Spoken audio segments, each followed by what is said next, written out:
We're recording. Hello. Oh. Simulator arrives. Where am I? I don't You're in recognize hell. anything. That makes a lot of sense. You're welcome. To Thimblewinter, motherfucker. It's gonna be cold year round. Well, we just lost monetization on this video. God damn it. Wait, Of course it was monetization? You know, funny thing, I was looking through the YouTube, studio thing, and we do actually have some copyright things, but because we're not monetized, I'm not even bothering to try to fix it.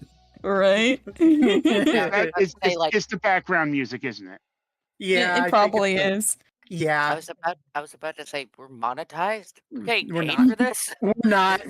No, I'm No. not going to go through that headache. Not even. Anyway, Though we should Merry Christmas, everybody! It's December Yeah. 11th right now as we're recording. Happy holidays. And it's gonna be our 11th last. day of December. It's our last session of 2025 Oh my That's God. insane to think about. because Holy we're shit. because we're not having a session on Christmas Day because fuck that. Yep. That would have been a nice bow tie at the end, just like. Actually, that's a good question. Are we going to have session on New Year's Day? No one I does anything for that. Do they? have no clue. Focus. Yeah, we can figure yes, that out I later. don't know when We can I workshop heard that it. later. We Yeah. could have Alright. talked about this when Rinda's muted. We could have, Yes. yeah. We can move on and introduce ourselves because we've been talking a lot. Yeah. And I will go first. I am Say, I am the DM, and I try to make sure we stay on task and fail half the time. Not the other half. Another half is And I'm- Crimson. Yes, that is me, and yes, I am still here because I choose to be here, despite you chuckle fucks. I'm Christopher, your co-DM, and we got a lot of shit to go through today. Before we wish you all a happy fucking Christmas. Okay, Carl, Oh. go. Carl. Carl. Cat has invaded. Are you guys done? Perfect. After that aggressiveness, hi, I'm Carl, I play Carl, I'm actually Sage. I'm here against my will. No one's denying it, apparently. Nope. Oh, and I play Agramon. We're all here against our will.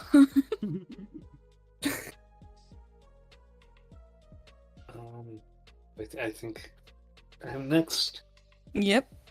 So, hi everyone. I am Grim. I voice Rook, and I also voice Carl's partner, Elizamon.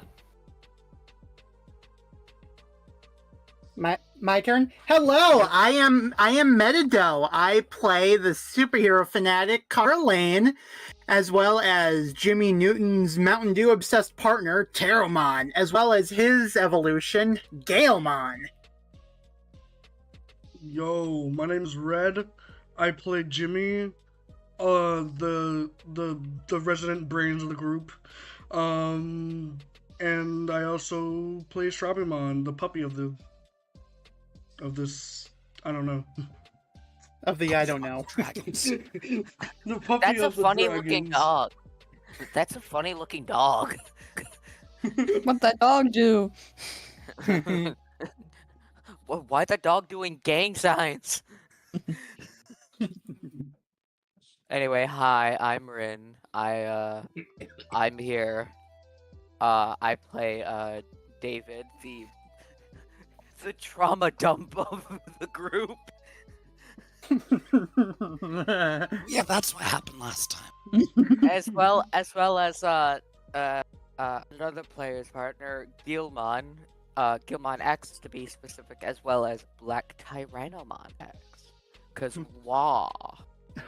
You know, when this campaign first started, I was expecting David to be like Derek, and then he ended up becoming not that in the slightest. Mm-hmm. No, yes, that was your first mistake. Was assuming. Oh, I thought you were gonna say the first mistake was expecting consistency. Oh, yes. On task, please.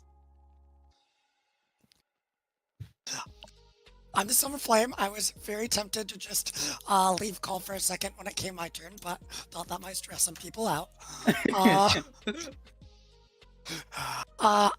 In this game, I play the reporter, Stephen Argnes, and Kara's partner, Hackmon, and the evolution Gulu Scamamon.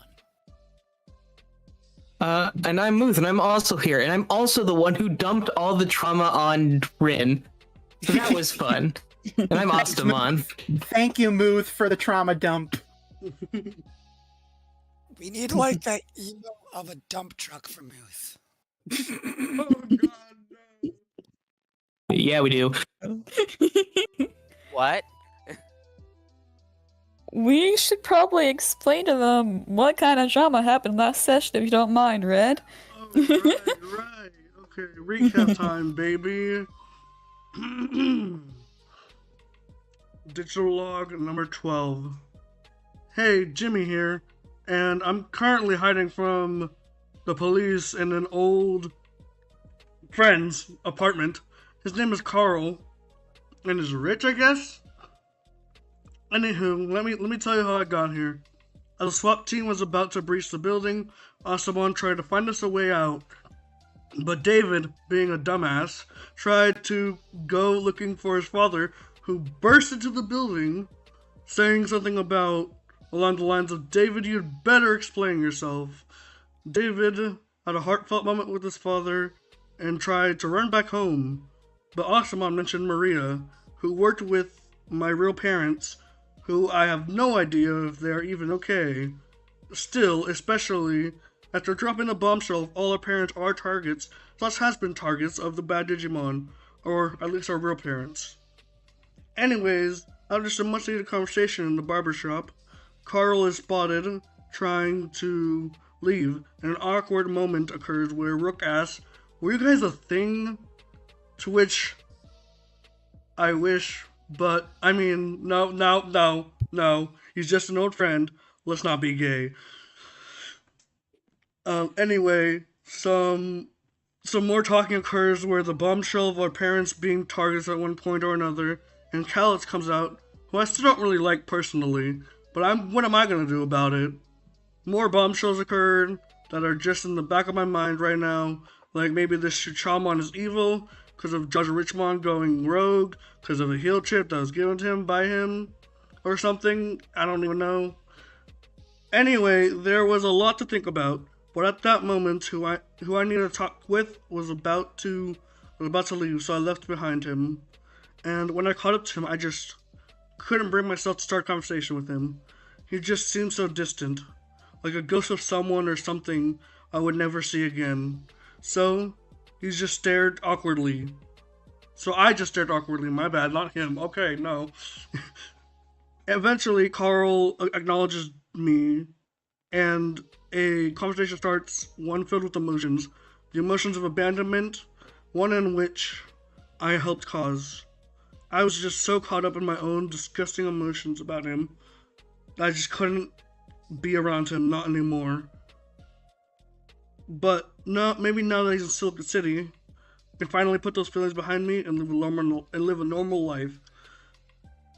The Digidestined stuff on the side. And maybe we can rekindle that friendship, in which I totally have, which I have definitely taken the first step as of now. I just hope he doesn't take it the wrong way. Hi guys, it's me, Strawberryman. Sorry. It's okay. You going, buddy? You're doing great. After Jimmy, the new guy, and David left, the rest of us go to a diner, which I learned about the cheesy goodness that is pizza, or at least that's what Rook said it was called. The guy behind the counter seemed to hate his life. I feel kind of bad for him. But anyway, our food arrived in a bit of extravagant fashion, and we realized we forgot to order it to go. Don't know what that means, but at least we got that food. They really look like they said meow. And it was like they were staring into my soul. I'm so sorry for laughing in the middle of that. You're fine. I was trying to try out a new voice for Strongmon. No, it's fine. Yeah. You're doing good. Okay. That was a good recap, man. Okay, so last we left off, I believe it was with the gang at Rook's Tower. Yes. Yeah. Okay. And then we were going to finish this scene and then let David have his scene with his dad. If I remember correctly. Yes. If you don't mind. Yeah, go ahead. Yeah, so right as we ended, Kara, you just received 2 emails from your father. Yeah. First one was just one asking, where you were because you didn't take the transport from your regular school day home, and the other one seemed a much more upset, inquisitive. It's hard to tell because it's over text and not like voicemail. Yeah. I definitely am going to bluff, and Kara's going to say right back, I did not do anything. I wasn't even there. There'll be a bit of a that's delayed response, and you just see back. I expect to see you home within the hour. We need to talk. Kara just puts her face in her hands, just... Everything okay? My dad's asking where I am. Is that bad? Akmon says, tilting his head to the side. Could be. Depending on what happens. I don't think he suspects any. Well, he probably does, but he has no proof. But he wants me back within the hour, he says. Do you want one of us to get with you, Steven says? Actually, would you mind if Hakmon stays here? No, think not I- at all. I think I'd rather be alone when I face my Another dad. deja vu. Akmon kind of looks up, like, you be there? Can you repeat that? I'm sorry. Akmon kind of looks up and just goes, you don't be there? Can you write it down? You're kind of cutting out for me. Sure. I'm guessing he's asking you don't need me there? Well, one, but yes. No, it's not that. It's just something I think I have to do by myself. Besides, depending on what happens, I'll probably be back soon anyway. Kara, as you say that, you immediately get a ping for a follow-up message. It says, I saw your friend David on the video feeds. Clearly something happened, and wherever he goes, you're sure to follow. I know you well enough to know that. Kara writes back to him, he hasn't been my friend for years. I don't know what he's doing.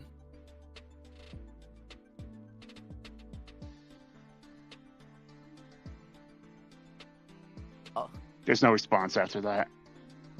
David on the planet is like, ow! Why do my feelings hurt? Well, Kara, do you need a ride? no, I can make it. I'll see you guys later. She's going to pack up her stuff, put on her clothes, and then head out. You're packing up your stuff. Steven's just gonna put a hand on your shoulder and say, hey, like, you're here when you need it, okay? Thank you, Steven. I appreciate it. You can come crash here anytime, day or night. Thank you, Rook. I might just do that, depending on how this goes. All right, And well, then- let us know, okay? Mhm. If you need us, we'll be right there. Then How she'll hard nod. should I fight to keep him here? Steven says, pointing at Hackmon. And if you really want to make it that certain contested, Oh no, Steven is asking Kara this. Oh, sorry. Yeah. I don't really know, actually. Is there anything he likes? I mean, I can have something whipped up for him if he likes a certain type of food. Out of character, we did just give him food, didn't we? Yes, Yeah, we but did that's just have about. dinner. I mean, Yeah. Digimon are kind of like, at least quite a few of them in the anime are, like non-stop garbage cans. Well, he did. I think he did like those burgers I got him. Burgers, huh? Okay, I'll have my group whip something up for him. Thanks. This shouldn't take too long, hopefully. And now Kara actually leaves, like I've been trying to get her to do for a bit now. Hey, Midwestern goodbyes. So, Kara, you leave the apartment and go down the elevator to the first floor. Yep. While that happens, right before we transition, Rook, you hear. I assume your apartment would have, say, like an answering machine or some sort of like device that could receive instant messages, some Yeah. sort. Yeah. So it Rook, has you a received filter. multiple pings on your apartment's answer machine, I guess, and they are Okay. all messages of concern for your welfare from your various family members, most notably from Oliver, Bianca, and Rook. All right. Well, let me go ahead and just. He's gonna pretty much grab his phone and start just texting back. I'm okay. Everything's fine. Just chilling at my apartment. You immediately get responses of relief from the various people in the group chat aside from the 3 people that I just listed, because it's being linked to your extended family as well, and you start to see screenshots being posted of the local newsfeed, clearly showing you in the crowd in front of the mega arcade. Yeah, hard to believe they shut that place down. I don't know what was going on. Police cleared me out before, I really could find out anything. Yes, You Rook can just- help get her a new phone. Yes, you just it's just like the mess, the group chat just keeps scrolling on and on. And while you're have to handle that, before we move on, how are you feeling about it?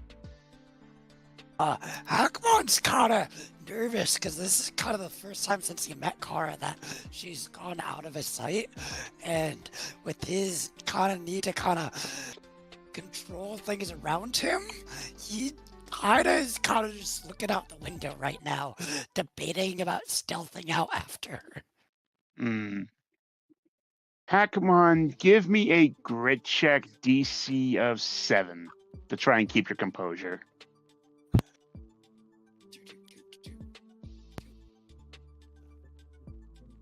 Let me double check it off. +1.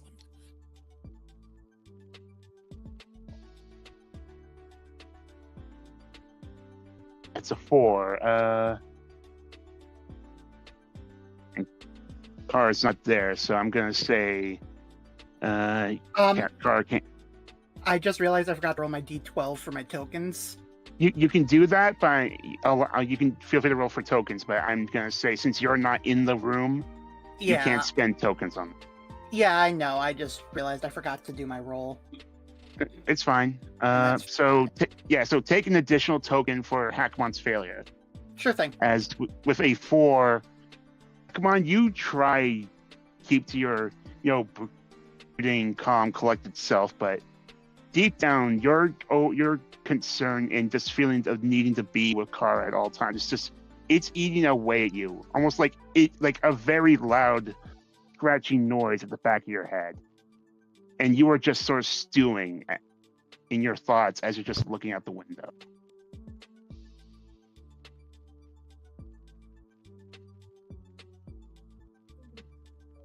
Anybody want some burgers?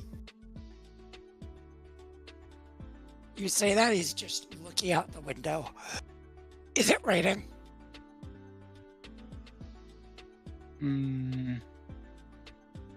I'd say it's starting to spit as the overcast clouds have settled in. It's not You pouring see out, but Bond just staring out the window as rain just starts hitting it.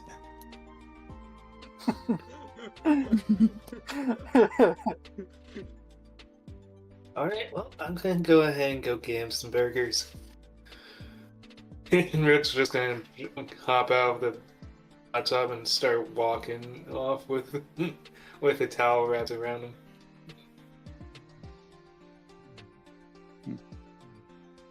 And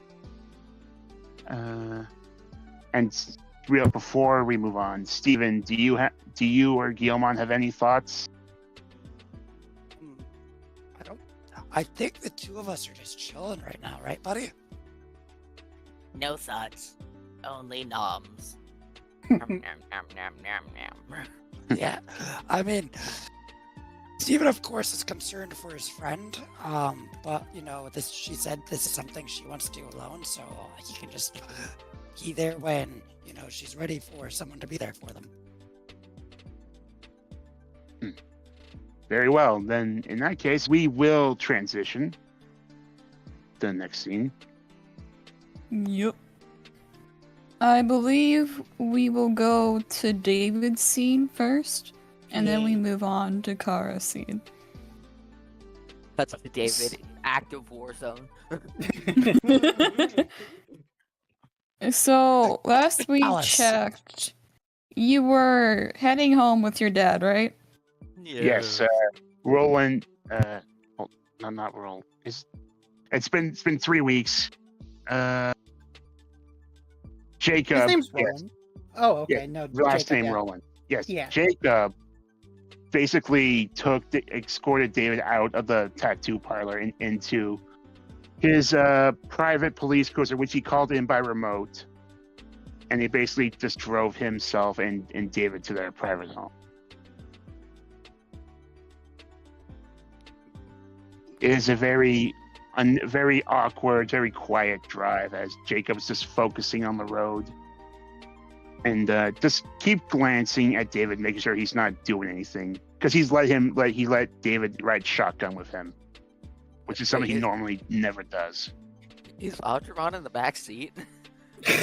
Yeah, he would have let Aldramon come into the back seat.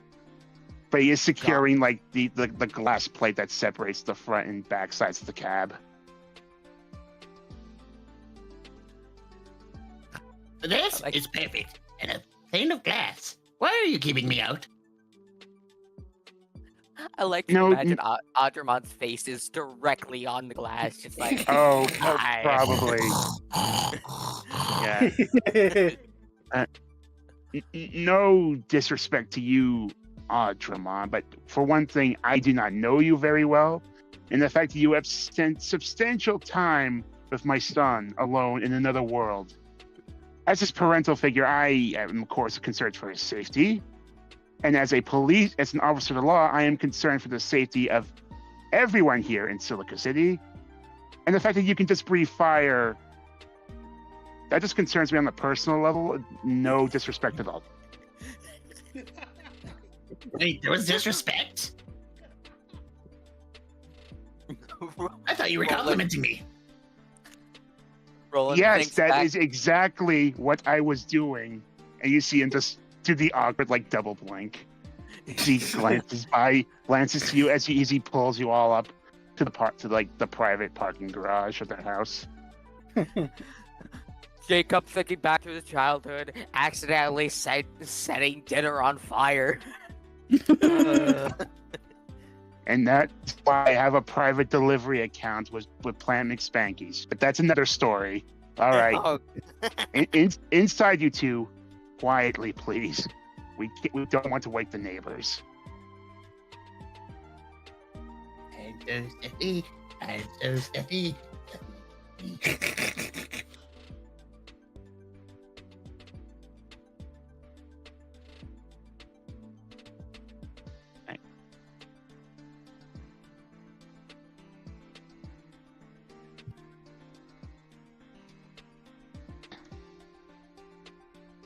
So, yes, Jacob opens the front door, lets the two of you pass, and then he immediately closes it, locks it, and engages the house's private security alarm.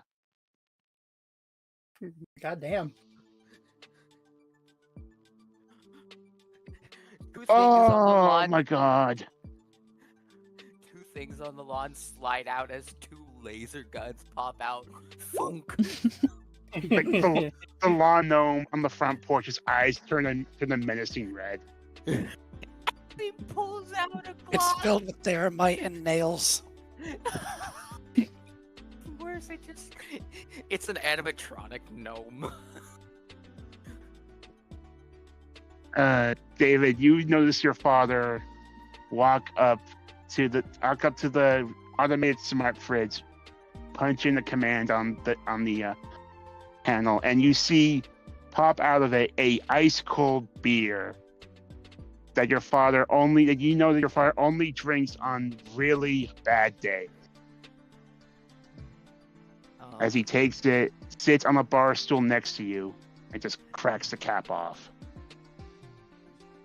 Okay. I don't mean to be rude, but DM, do you have a soda can or something? We would like to hear the crisp. No, but I got something. Hold on. Oh my god, I was joking. I did. You don't have to play this. He's gonna actually do it. Peer pressure. Peer pressure, peer pressure, peer pressure. Okay, I got a water bottle. Let's see.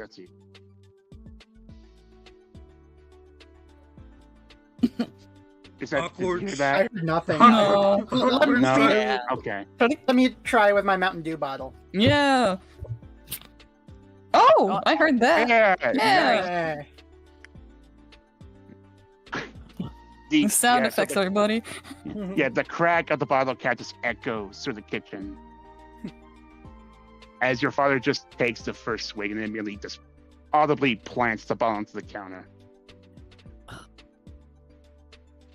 David, please. I was there for hearing and understanding everything, but please try to explain this to me in layman's terms. What the fuck have you been up to today? Honestly, drugs would have been easier to explain than this. If it was drugs, I could at least prescribe you the EpiPen we have on hand. Right.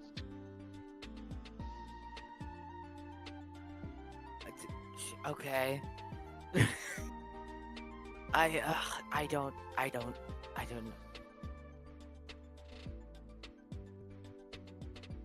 We got all night. We got all night to don't- sort this out, son.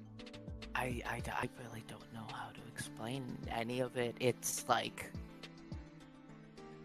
VR, except you don't have to put on the headset, except you're physically dragged to another place. It's weird. I don't know how to explain this without. I don't know how to explain this without sounding like I've been smoking 12 different things in a binge.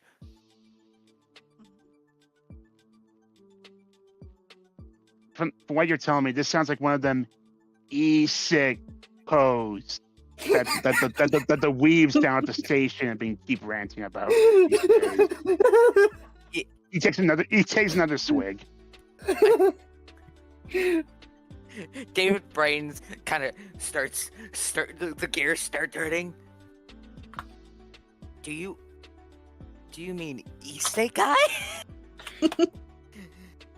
Oh, is that how it's pronounced? Oh, okay. Fucking I- Bob. What?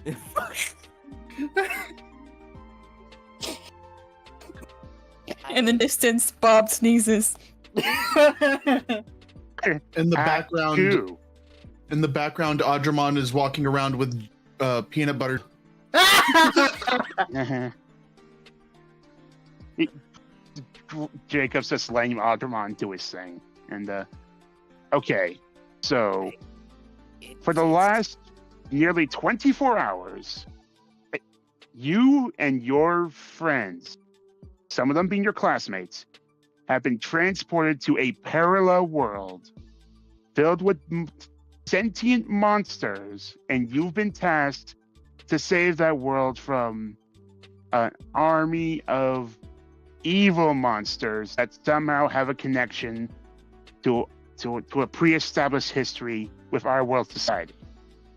Have I nailed down the basic bullet points here, son? It was not 24 hours. When did college classes end? Earlier this afternoon. It was earlier this afternoon.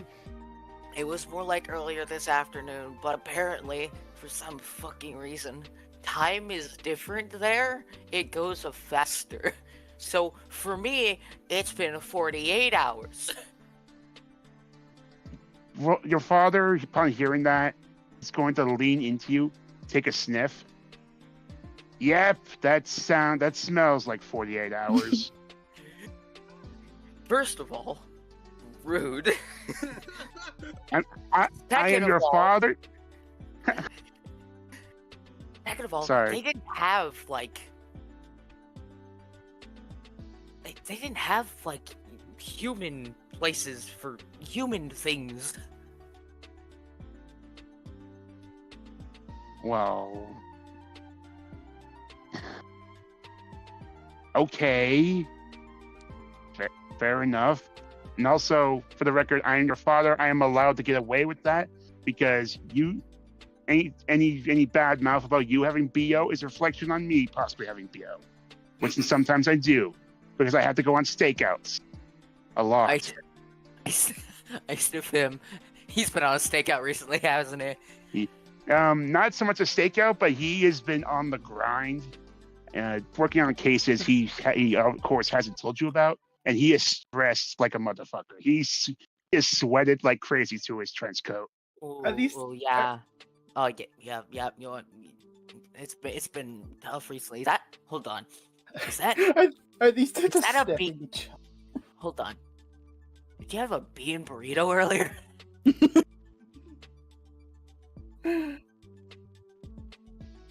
Taco Orbit was having a special through their drive-through. That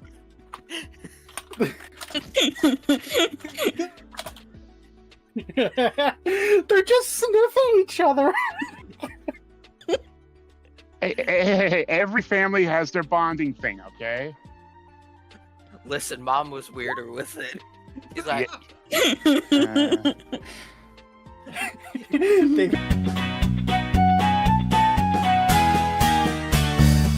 Questions that you can't hear. Okay. Yeah. Maybe we're good now? After I permanently deleted 2? Okay. Yeah, I think we're good. Okay. We're good now. We're good now. It's Okay. recording again. Yes, it's recording again. Okay, so if assuming we are able to do this, sorry for the sudden jump, everyone. It stopped recording because Red ran out of storage apparently. If all goes according to plan, we'll get someone to edit the 2 videos together. Mhm. and if not, we'll have a. This is part 2. Oh, okay. Whoopsie doops. Or worse, part 3. Right. Okay, so if we're good to keep going, we're gonna get Yeah. back into the scene in 3, 2, 1. So, David, you see your father grab some of the notes and files off the coffee table, and just sit on the couch in front of it, leaving a seat beside him empty. And he's gonna start poring over the things you brought out the closet.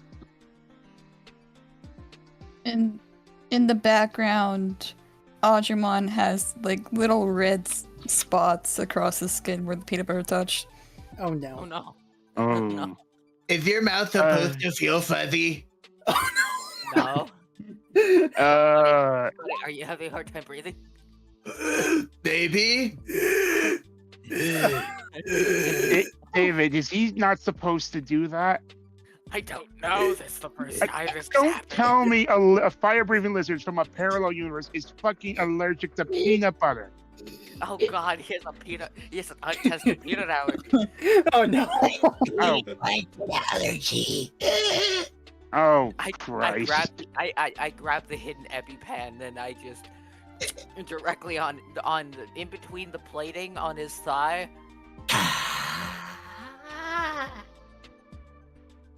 Whoa. That was weird.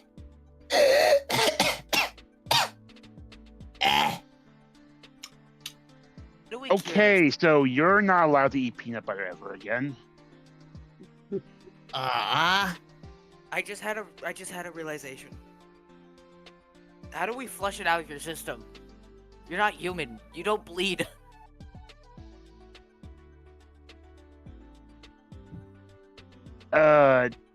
David, just show him to where the toilet is and set the automatic cleaners to suds and bubbles. Yeah, I walk him over to like the bathroom and I'm just and like a dog, I turn on the shower head and I just like, all right, just stay still as I just start spraying him down, just like. Ah! Stop it! Ah, no, you're getting water on me. Stop it! I like the water. Adramon, make me a grit check to see whether or not you vomit. DC of 7. Check. Oh, well, okay. Adramon, you managed to hold in your clearly gnarled acids in your stomach as you find the hot water very soothing against your textured armored skin. You know, on the inside it hurts, but on the outside it feels so good. Okay, we're gonna have to flush your system out. I'm not a doctor. Dad, what do I do? I don't know. Is he like a dog? If he's like a dog, we can give him the smelling salts. I don't know. I don't know Digimon anatomy. I didn't know Digimon were a thing until today, son. So you're the expert in this. So just grab the first aid kit, crack open the smelling salt, and see what happens. And you're cleaning up whatever shit comes out of them, by the way. God damn it!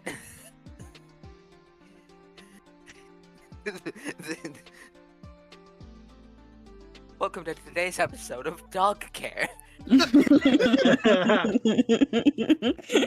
don't care for your Digimon. Raw, unedited edition. Don't give them peanut butter. What to do when your Digimon ingests poison? I snap open the smelling salts. Here, smell this. Don't huff! Okay. How much goes into his nose? Oh, he does. Arjumon, how powerful are your nostrils? These babies can smell for miles. Oh, yikes. Okay, so you inhale the pack of smelling salts. I'm gonna need another grit check real quick. DC to not horribly convulse and vomit is 15. Oh, fuck. I have to explode. Oh, no. Ooh.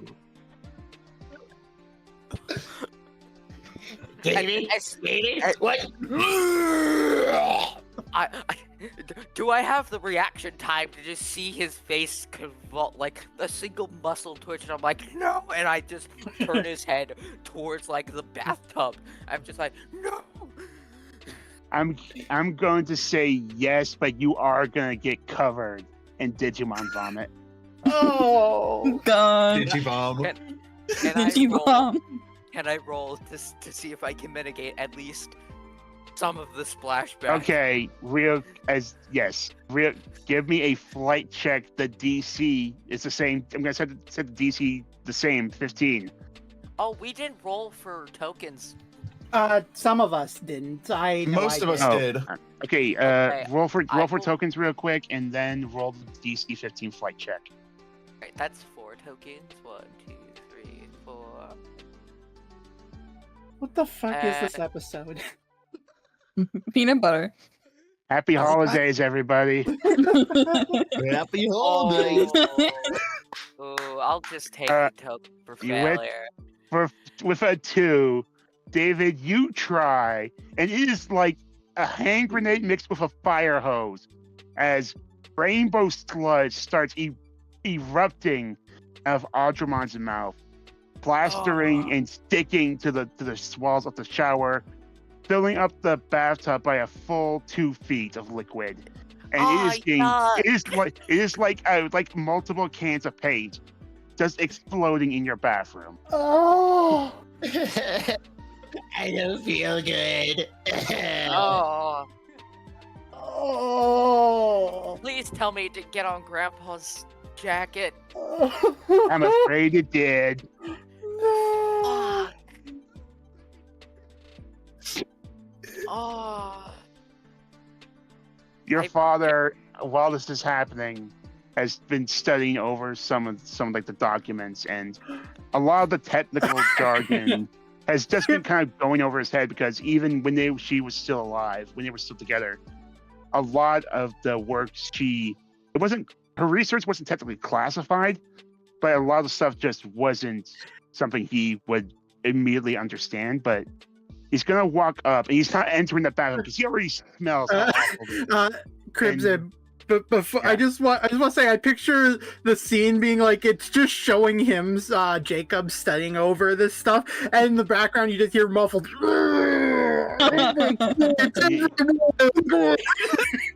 And the duality of the Roland family.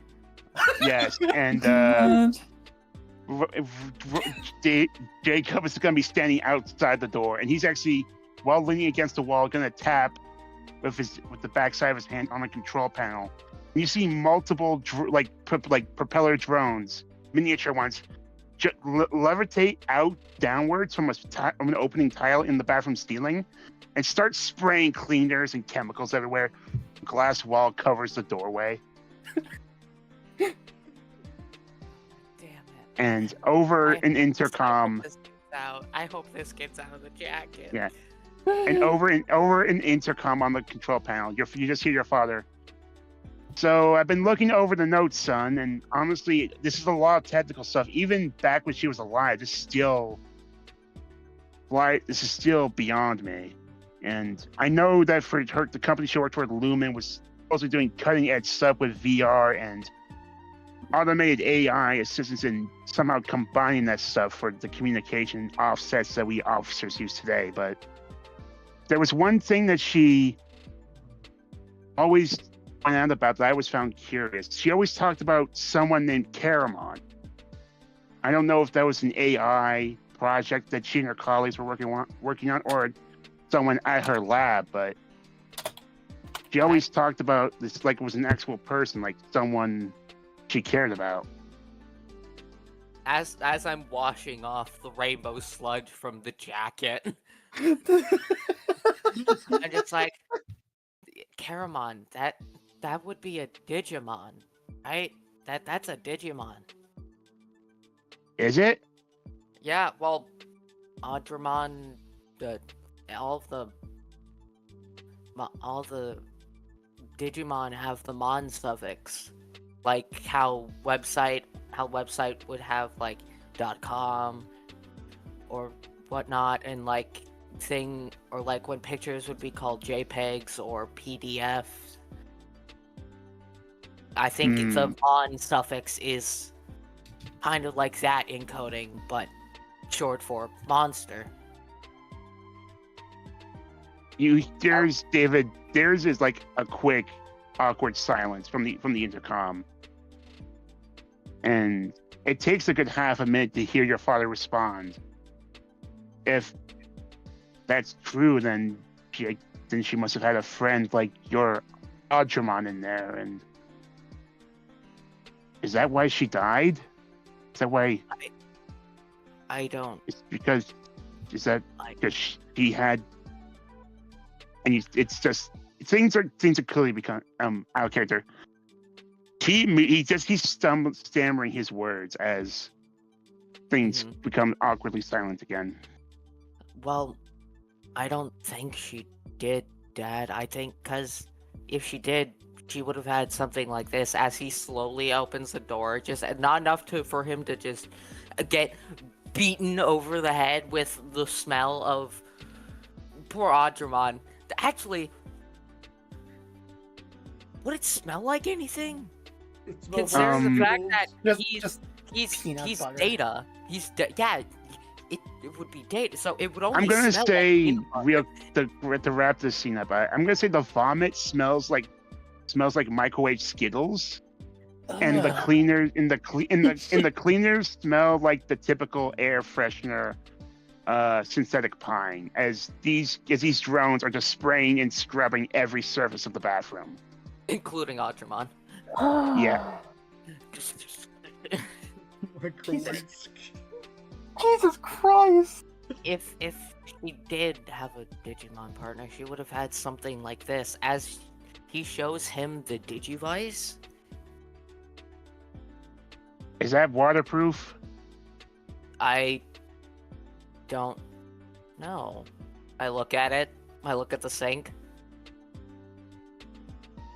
No, I'm not. I'm not willing to test it out right now. Okay.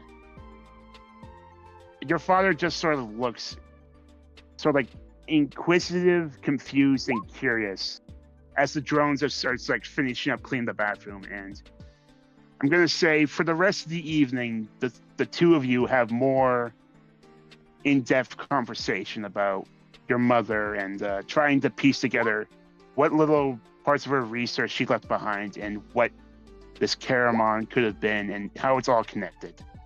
As we are going to transition to another homestead. Yay. We're going to be talking about my mom. Alright. As we're transitioning, My mom. As we're transitioning to Kara, can I make a check for Hackmon to see if he snuck out without anybody noticing and followed her? You know what? Sure. Give me. I think Rook stepped out of the room, I believe. Right? He was in the room. He was just distracted because he was ordering burgers. Okay. Burger. I'm gonna say, give me a flight check, Hackmon, DC of 12 to Metal Gear Solid your way out unscathed. Right now in the room with you is that's fight. Not a 12.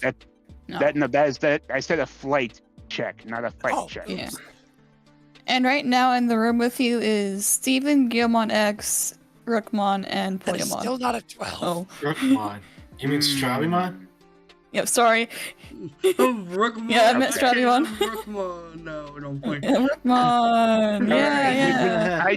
With just a 4, I'm going to say you could still attempt to escape, but you will have to roll another contested flight check against Strawbymon if you still want to leave. I mean, so, like, what happened when people noticed him trying to sneak out? That's a good question. Those still in the room, what are your reactions to Hackmon visibly trying to leave?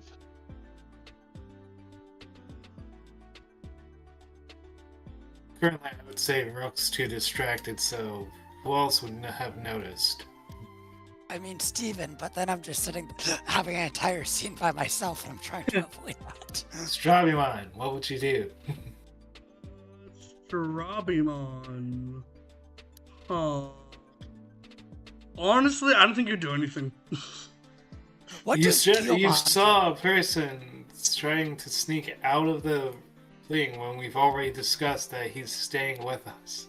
Oh yeah, that's true. He would try and tackle him. Be like, where are you going? Good luck. Good luck, Hackmon. Oh, dude, I'm down for failing. Like, I'm just down for whatever. Yeah. All right, so Strabimon, you're gonna yes. Oh no, I was saying go ahead. Sorry. All right, I'm sorry. What were you going to ask me? Oh no, I wasn't gonna ask anything. I was just saying go ahead. Like, what goes on?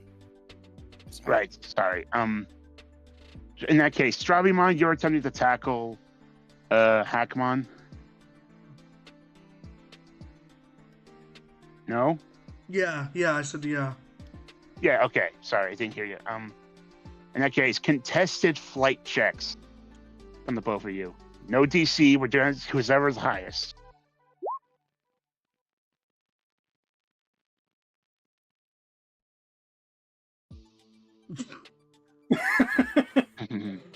Really? I can never roll good with Strabimon. No. That was Strabimon, only alright. one time. That's your best stat. Alright, I'm going to say because Rook is distracted, he won't be able to spend tokens on this, so take the token for failure. I can't. It's full. Oh. So it is like some Tom and Jerry like bullshit shenanigans as Strabimon tries to pin down Hackmon across the various pieces of furniture. Guillemon, are you taking part in this? Rin? Rin. Rin. If you're muted, we can't hear you. Guillemon X. What? Sorry, I was enjoying this nice, delicious. Okay, then no, he's distracted. Was he eating my pillow? Right. Coughs out feathers. I'd say from that response alone, he was distracted.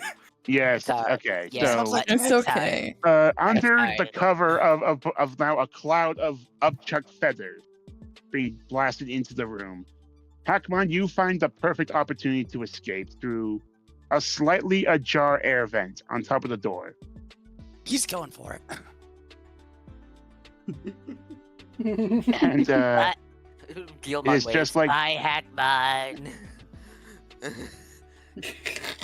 it is just like that. Somehow impossibly squeezing himself in between the grates. Hackmon leaves the apartment. There gone. is a side note. Poyamon is also gone. Wait, what? What? Poyomon's also missing? He's going with Hackmon. Oh god. I was gonna say, for some reason, you hear Oh, rumbling. guys, Guillemon- Hackmon has all the What? power. Why? I'm not a bad dog. Yeah, it was Guillemon.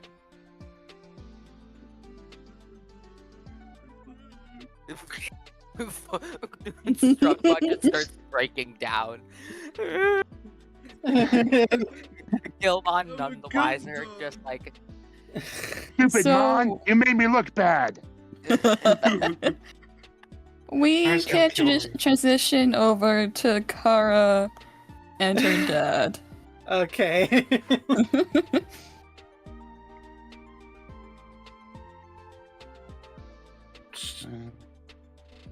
So, Kara, I assume you just walk home, or do you take like public transportation? She would, depending on how close she is, she would either walk if it's close enough, or she would take a bus if it was far away. So I think we'll say she takes a bus home. Kara, as soon as you get off the bus at surprisingly conveniently close bus stop, you immediately notice some lights coming from your house's living room immediately turn off, and the lights in the kitchen front doorway turn on.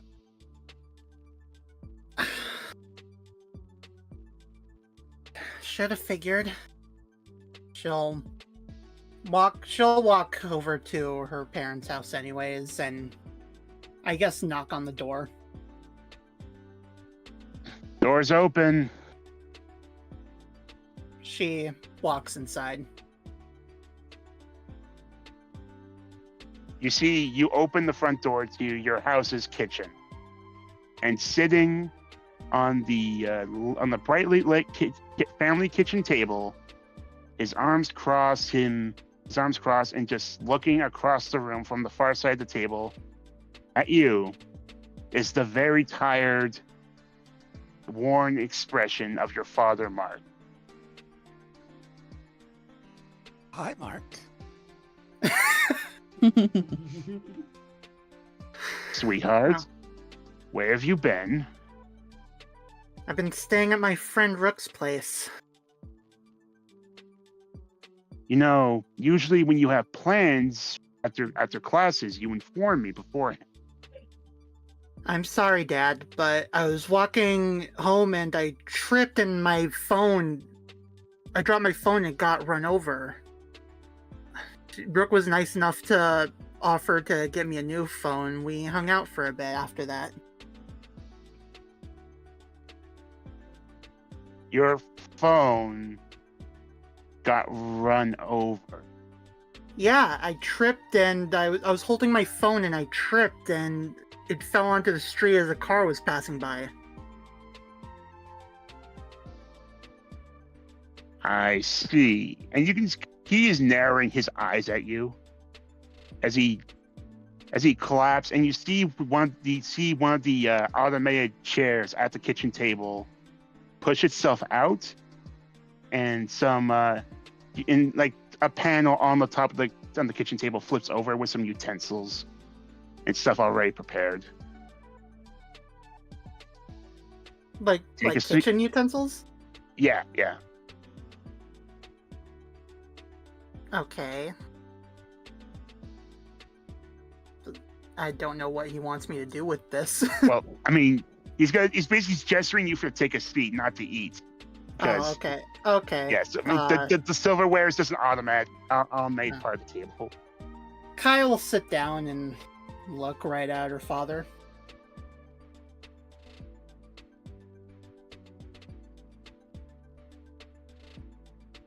So, how's Rook doing? Well, I found out he was super rich today. It's not really something he ever talked about. You know, for one of your friends, you really don't seem to do your homework on them. You know how dangerous these times are, sweetheart. And what's that supposed to mean?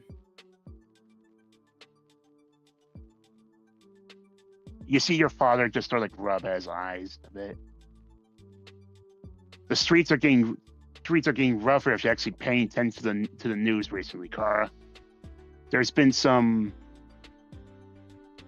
rustling among the public about apparently we at the SCPD aren't doing an adequate job pertaining to public safety. Well, I would agree with them.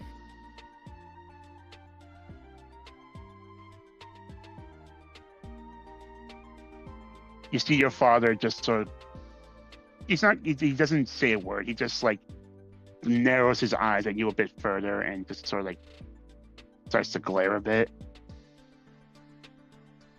What is this really about, Dad? Okay? Because I gotta get back. Get back to where? It's a school night. Out of character, she lives at a dorm.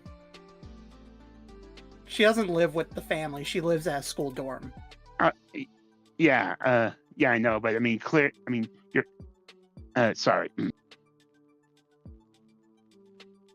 I know you have you have your spot at the dormitories, but the fact that it's already 11:42 p.m., you could clearly just spend the night here.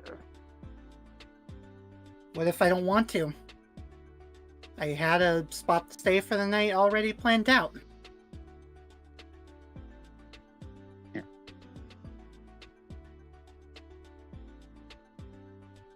It's not safe out there. I mean, when you see your father actually start to loosen the tension, and his shoulders droop a bit. And he looks very defeated in his expression.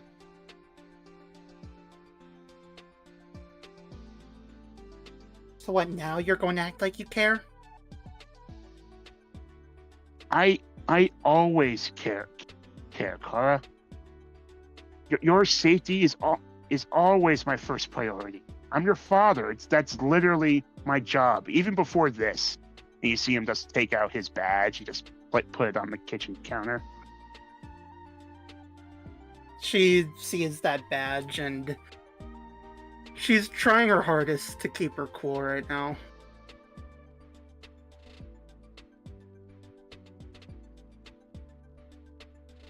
And it's not just the weirdos and the thugs and the petty and the street level crime that's starting to get worse. There are things out there, things that the department can't handle. Things are in motion. Even I don't have all the details, but it has the rest of the force on edge, and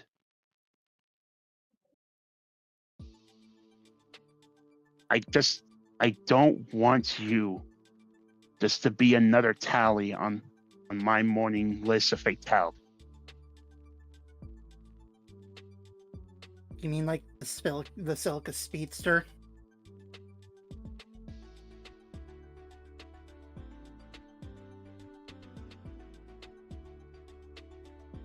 And you see your father, just his eyes widen a bit, but then he goes back to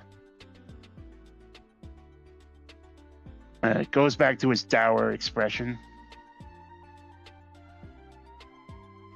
That was a very difficult situation, Kara. Okay, explain to me how it was. The way I saw it, you shot at someone and killed them without any probable cause.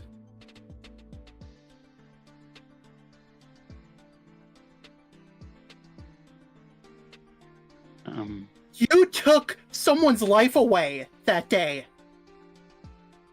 And you didn't do anything about it. You just closed your eyes and pretend in hopes that it would just go away. I need to make a quick check real quick.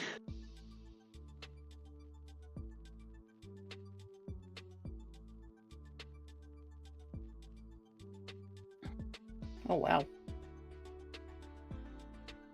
You see your father go back change from his dour expression to a much more stern, much more focused expression. It's like, what I had to do that day is the same risk and responsibility I take every day when I put on that uniform, when I put on that belt, load that holster, and do what I had to do to keep the good people of this city safe. You had to shoot someone who was going a little bit over the speed limit? Is that what you had to do?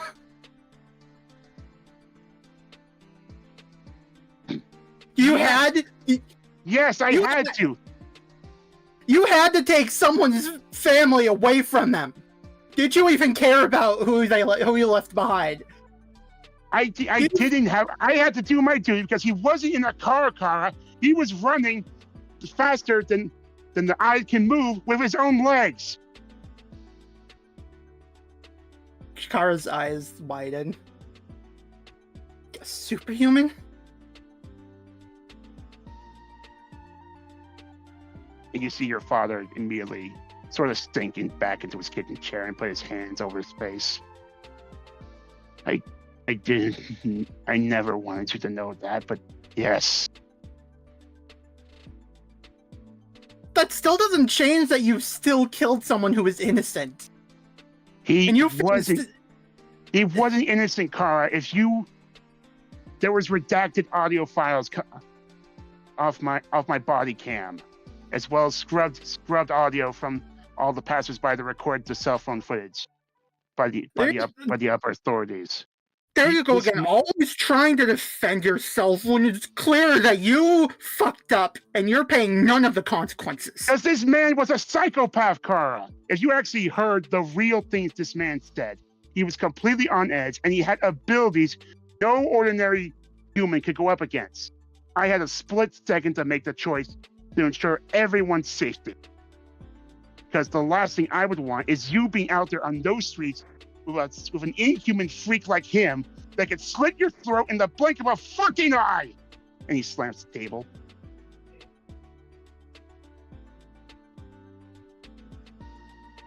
Can I have Kara make a grit check of her own? Yeah. Yeah, by all means. I'm gonna say that it has to be at least a 5 or an explosion.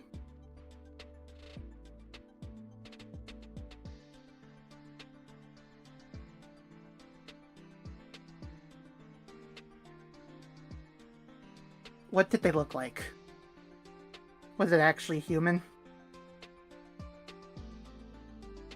Yes. You see your father actually. He stumbles along his words a bit. He's like rubbing the back of his head because he's like struggling to remember. But he then like stops and he looks back at you.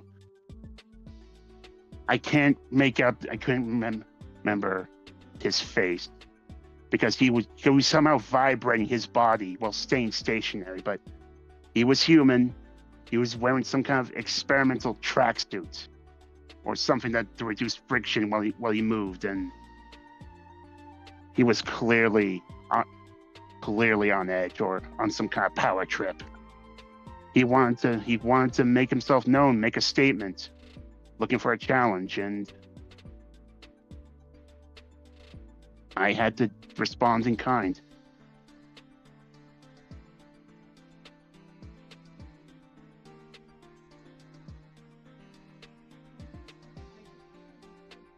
Oh, someone's talking in the background there.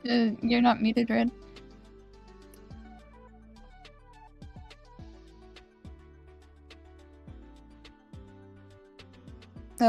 We can just continue, I think. Yeah. Yes.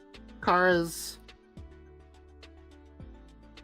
basically trying to battle two versions of her father in her mind right now.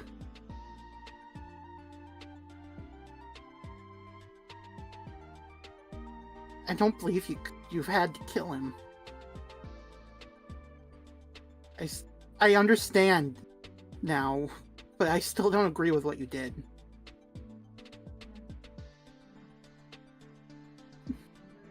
And regardless, the fact that you stayed on the force after that, people don't like the Silica Police Department right now because of that.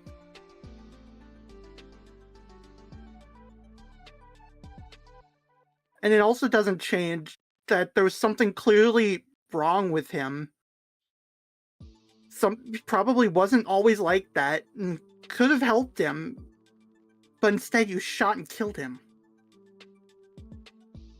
Because he threatened to kill 3 pedestrians on the sidewalk behind me if I didn't challenge him.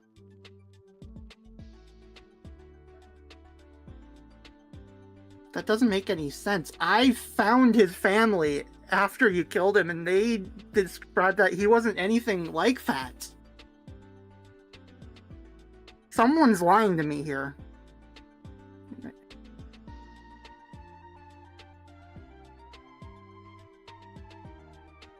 I honestly don't know what to tell you about that. Clearly, the speedster was completely acting of his own accord, and the moment he got his abilities, he became a different person. Left his attachments behind.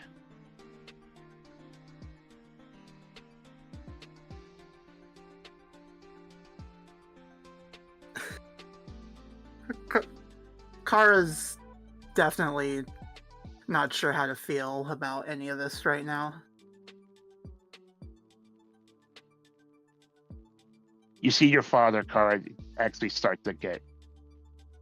He finally he relaxes and sinks back into his chair, and he actually starts to get a little choked up himself. I can understand you not agreeing with me, or even part of you even hating me for what I did, but we've already lost so much, sweetheart. I couldn't bear the thought of this city being any worse of a place that could take you away from me. Like I already lost your mother.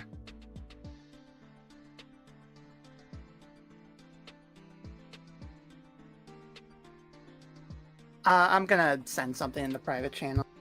Oh, shit.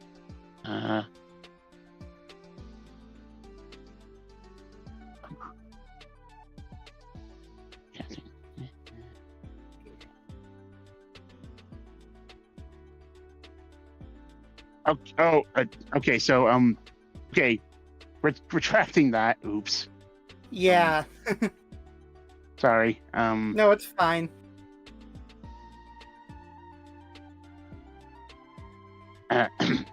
Get back into the moment. There's just so much insanity out there, Kara. I mean, it isn't even below the streets or on the streets anymore.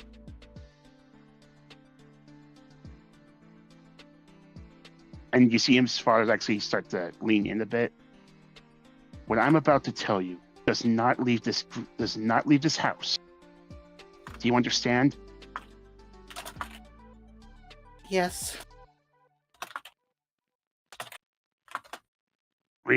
Recently, the department's its resources become consolidated by this new independent organization on the request of the UN. This bureau, sorts, has been investigating anomalies that have been cropping up in the city over the past year. On the suspect, it's the source of the metahumans that have long since been rumored to prowl the streets. But that's not entirely true.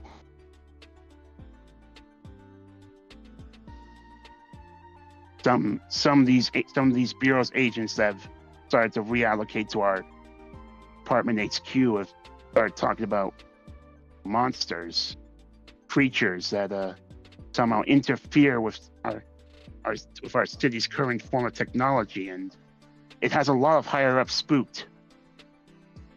No one knows if it's the exact cause, and you see your father actually start to he looks like he's genuinely scared of things he's telling you about.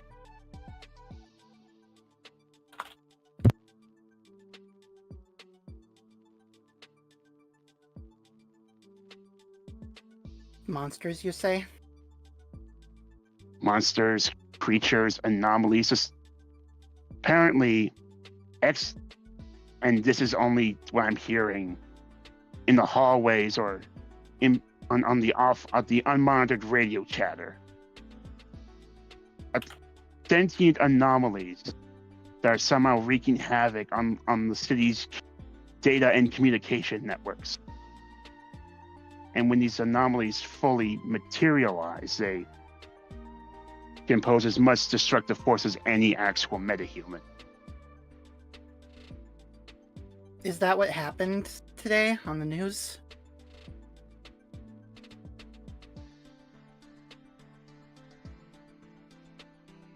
Most likely, yes. And our departments are working with the Bureau and all the local news and media groups to run cover stories, repair collateral damage, and collect samples for further study.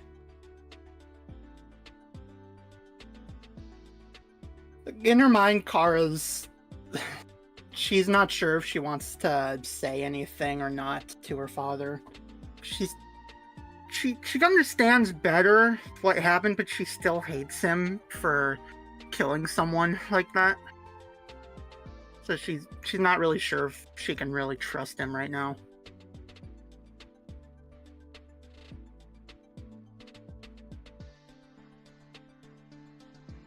This is a lot to take in, Dad.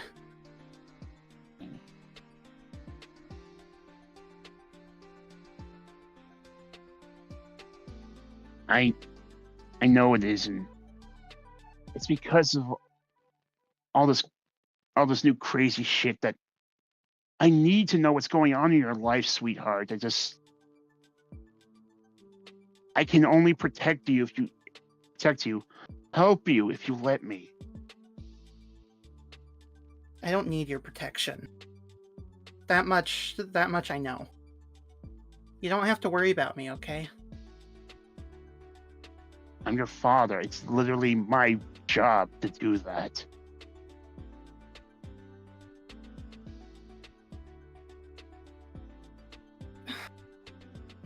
I think I need some time away.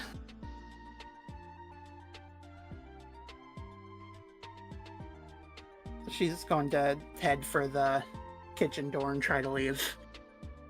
And as she heads for the door, Hackmon, how are you doing? Imagining throughout this conversation as it's raining, there's a small hooded figure just staring in the window.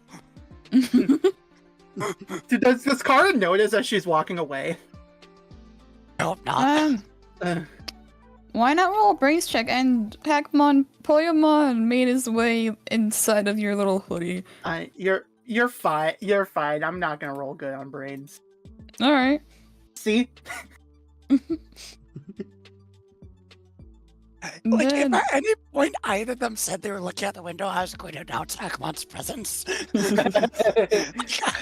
If, like, the dad just turned and looked out the window while monologuing, you would have seen Hackmon. Oh, well, hold on. In that case, I'll roll a brains check then. Yeah, feel free to bring in Hackmon's token. Perfect. Oh my god. lower than the daughter who is a D4. We can see where We she see gets it Cora from. got the brains from her mom, I guess.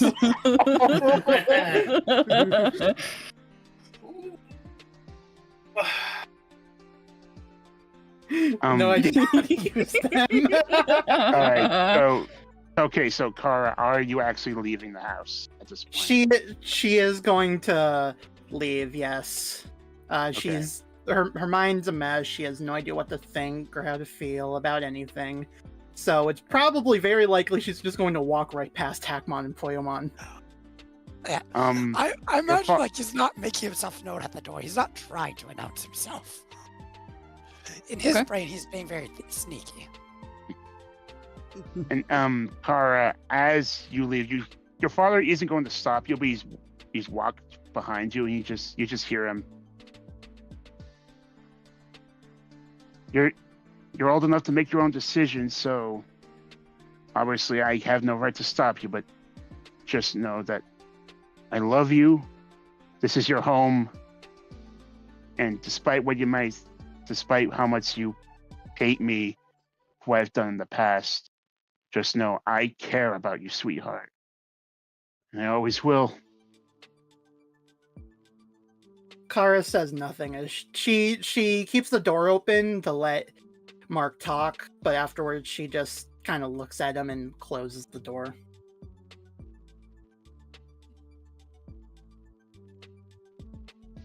Kara, there is initially an awkward silence, and I'm gonna actually ask you to roll a brains check as you're walking away. DC 5.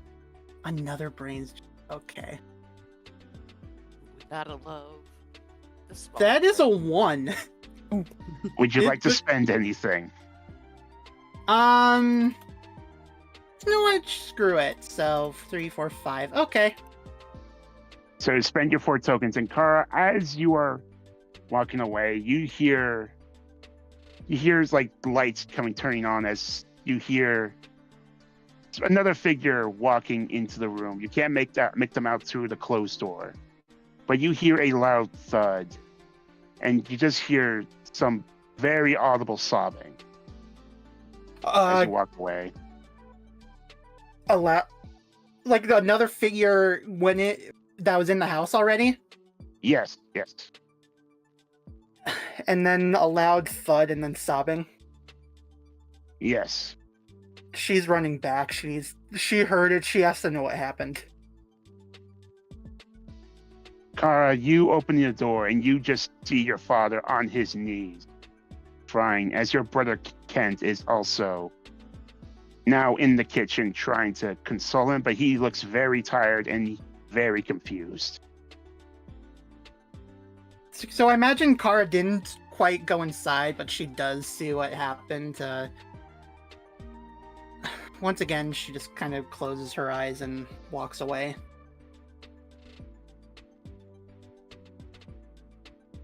Your father and your brother don't say anything. It's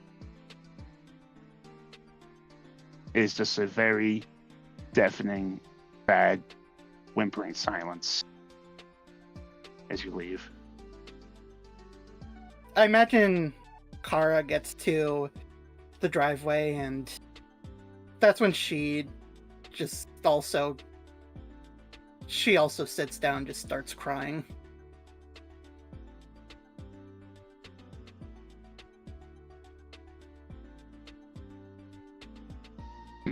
Hackmon, are you paying attention to any of this? Are you? Oh, some of it. He's kind of keeping a note, but shortly after Carl leaves, he slinks back off.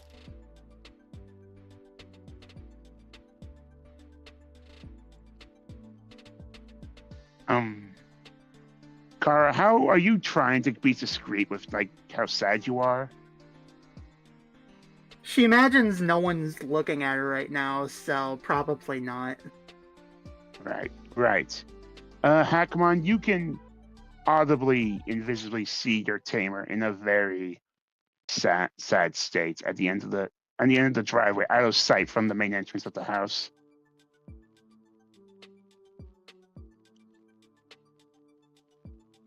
He doesn't say anything yet. He kind of just watches from the shadows. After a minute or two, Kara will recollect herself and head back to Rook's place.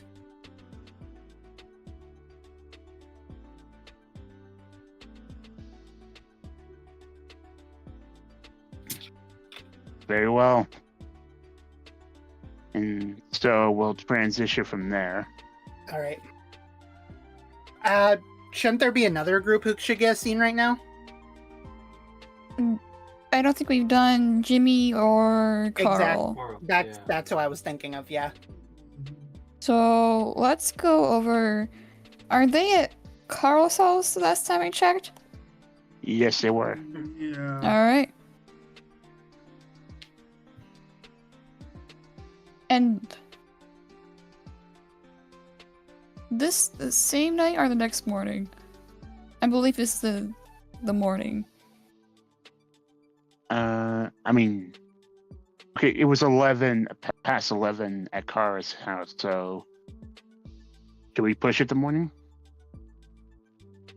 I'm fine with that. Sure. Yeah, group vote on that? Yeah, I'm fine with that. All right. So Carl, Jimmy, it is now the next morning, and some sunbeams are poking in through a few ajar automated curtains, and some soft dim LED lights are slowly turning on. And it is in fact 8:37 a.m. in the morning.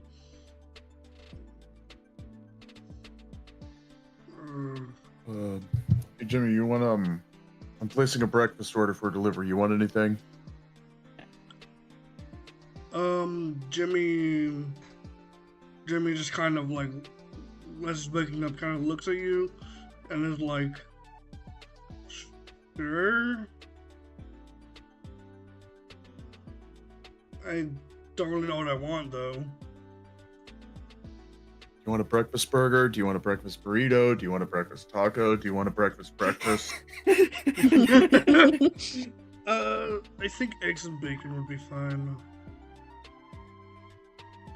I don't know. Just plain old eggs and bacon. Got it. And I'll send over an order to McSpankies. Or a couple. Yeah, Planet. Breakfast order. Yeah, breakfast order. Does Carl only eat from Planet McSpankies? Only breakfast. Okay. So Carl, you go through the app, and initially you have to go through the whole and rigmarole that customers do. But you put in your executive passcode, and you get brought to a secret prioritized menu, and you put in your order, your breakfast order, and you get a live GPS feed of a drone that's going to deliver your food in under 10 minutes. Perfect. If you see something outside, let me know. I gotta open up the window. Alright. You got it. And is as after that happens, Carl, you get a call on your phone. Hold on one second. Yes? Hello? Carl here? Hey, Carl, it's me, Javi. Javi! Hey, my brother from a way too distant mother. How have you been? Haven't heard from you in a hot millisecond. I've been fine. You want to come over? I have an old friend here that I think would love to meet you. An old friend, like from your old homestead. My man, I love to meet him. All the stories you shared. This guy I gotta meet. Yeah, it's Jimmy. That amigo. Oh, you spoil me. You spoil me, pal. I'll be right there. And I just wanted to say, like, you doing all right? Because got a little thing on the group chat. Like, sounds like you and your other pal got into a little spot. No details, but I'm just looking out for my homie, right? Yeah. I'm doing well. I'm fine. Things blew up yesterday. It was really weird. Hey, with you around, it's always a gaslit riot, right? Yeah. All right. Tell you what, I'm just finishing my early morning reps here, and be there in around 9:30 or so. I got a bit of a business meeting I gotta take care of. Some logistics stuff with the guys in the number cruncher department. You know how it goes. You know what I'm saying? Yeah, I know. I understand. All right. You stay beautiful, Carl, baby. I'll be there soon. Perfect. Can't wait to see you, Javi. Bye, muscle man.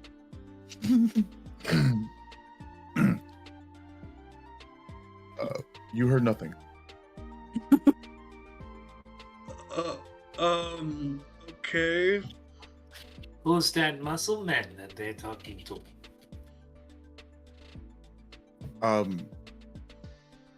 I believe they were referring to me for Muscle Man, but who I was talking to was Javier. Who is this Javier? Javier is someone very special to me. Looks up at Jimmy and then looks away.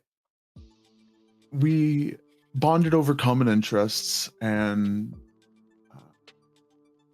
things are progressing smoothly. Oh god. Yeah, Wiseman has no idea what that means. that Jimmy just kind of like goes to like a little bit what's the right word? Like, you see his cheeks kind of flare up, and then he kind of like goes pale, And then yeah, and like he's just like kind of like, oh, that's cool.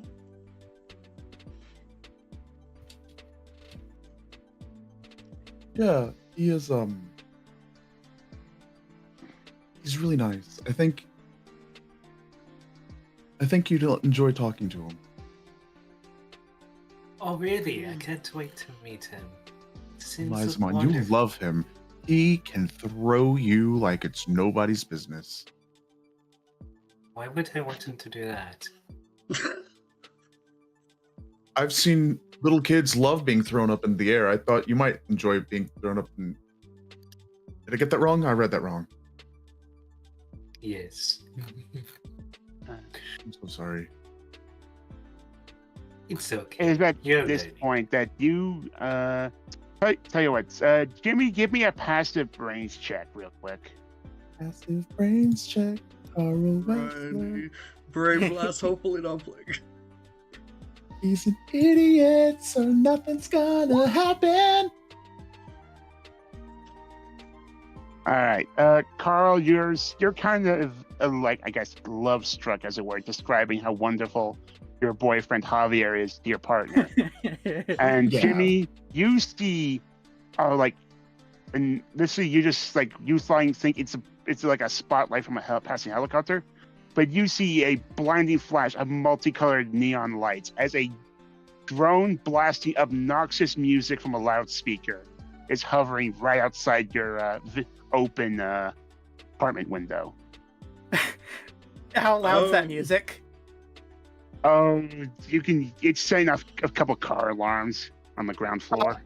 Yeah, Terramon has been forcefully awoken by it then. What is that? What is that? Oh, I hey, think the food's food's here. here. Jinx, don't like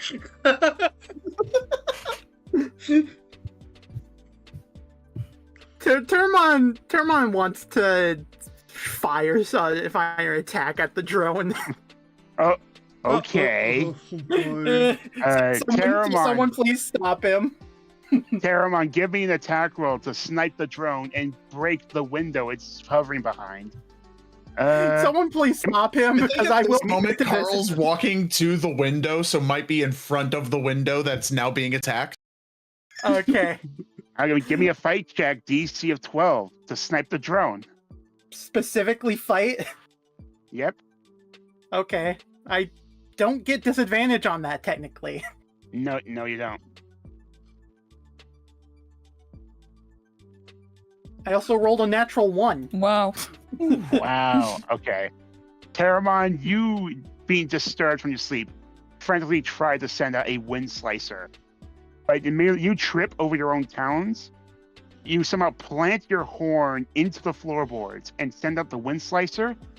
It rockets across the room and slices a life-size statue of Ultra Lord clean in half. Wind slice! Whoa! I just got that at auction. I'm so sorry. It's Sorry fine. about that. I'm sorry. Someone help You me, go sit please. in the corner. He's struggling to pull his horn out from the floor. I gotcha. And they'll try to pull him out of the thing. Out of the Alright. hole. Uh, Now, you should probably just go and sit down somewhere. Did he succeed in pulling me out? Yeah, I'm not gonna make you roll a check for that. As Okay. Jimmy, as you pull Paramount free of the hole they now made in the floorboards, the pristine hickory oak floorboards of this apartment, you hear a ringing coming from not Carl's cell phone, but from the house phone of the apartment. Do you mind if I go get that? Should I go get that? Sure, just let them know I'll be there in a second. I gotta get the food. Alright. Why do they have me enter a 16-digit code? I'm the one that ordered it. And then, he'll go to pick up the phone. Hello?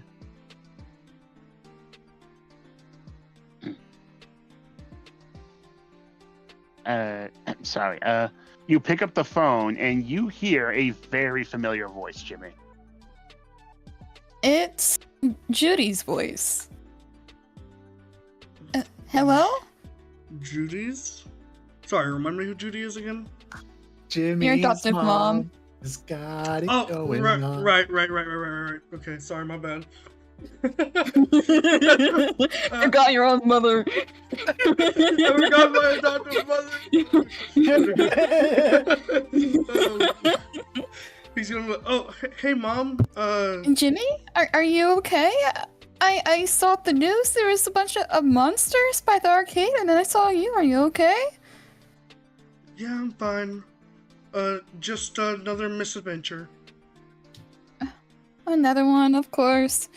I tried to reach your cell phone earlier, but I couldn't, and I had to call your friend Carl instead.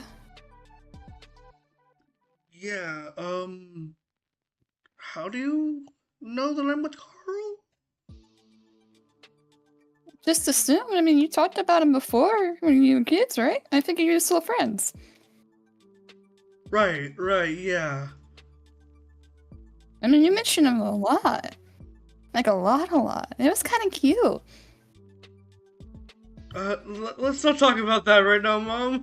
Okay, well, I'm glad that you're okay. Please stay safe and tell your friend I said hello. Is that Judy? Yeah, it's Judy. Oh, Mrs. New. Oh. Oh, is that Carl? Yeah, that's Carl. Stay safe, okay?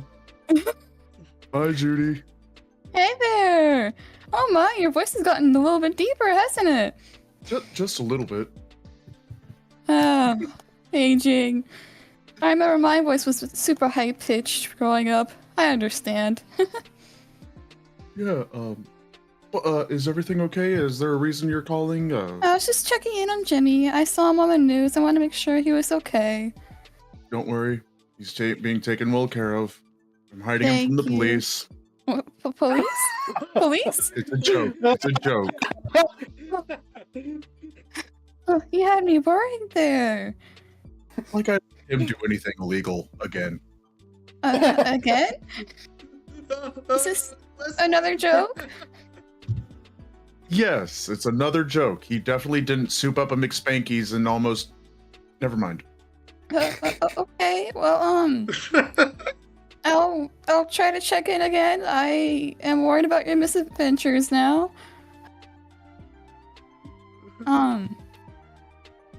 Stay safe. Yeah. Love you both. Bye, you, Judy. And then she hangs up. After they hang up the phone, Terabon's gonna take the phone when it's still like, on the dial tone thing, just like, hello?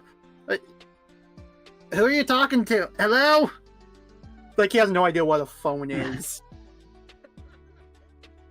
Teramon, the moment you try to keep listening in, but eventually it switches over to when you just hear an automated voice say, "I'm sorry, this number is currently unavailable. Please hang up and dial again when someone isn't obsessed with ornamental ducks. It's hogging all the bandwidth." Huh? 4! Judy should take the phone and be like, "That, my friend, is a phone. You talk to people in it." I don't get it. It's... Don't worry, you'll get it one day. You'll just kind of... Terabon just has more questions now. And then they'll place the phone back. Jimmy, you hang up the phone, and as you do, Carl, I assume you brought the food in from the drone delivery? Yeah. Right. So, Carl, you bring in the phone, and it's been spreading, I assume, on a table at the counter or a coffee table. to prepare for breakfast. And as you do, you all hear an obnoxious like car horn like chime as the drone, Plan McSpanky's drone, flies off, and you see it continuing blasting this obnoxious music until it gets shot out of the air by you can probably assume a paintball gun by one of the local neighborhood kids. Oh, that's what I tried to do. Maybe you probably shouldn't have them be playing that music. It makes them. It's literally what the shareholders were craving. What's a shareholder? It's someone who decides what you have to do because they purchased part of you. I don't like that. That doesn't sound good. It's not. Yeah. Oh, it is 9. When do you guys want to take a break? I was waiting to say something. I figured we would after this scene. Yeah, okay. Yeah. So, you got a boyfriend? Yeah. His name is Javier. We met at the gym. What do you want to know about him? What's a boyfriend? It's I didn't really want to know anything about him. I was just curious, you know? Just... He's trying his best not to be awkward, but he's obviously being awkward. Jim, you doing okay there, buddy? Yes, I'm fine, Terramon. Just, nothing. But,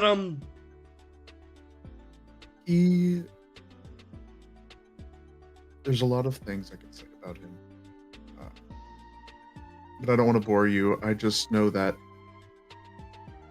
he has been a wonderful influence in my life, which has really helped me heal. yeah, that's good. That's good.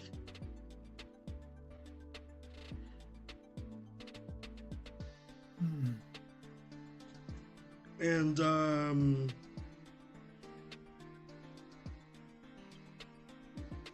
Jimmy just takes a bite of egg. And he... Terramon's staring at the eggs. Something wrong, Terramon? You want some? Hmm? They're delicious. Terramon nods. And then he'll kind of portion out some of the eggs for him on a plate. Ow.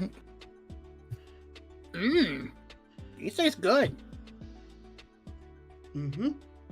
What is it? It's bird eggs.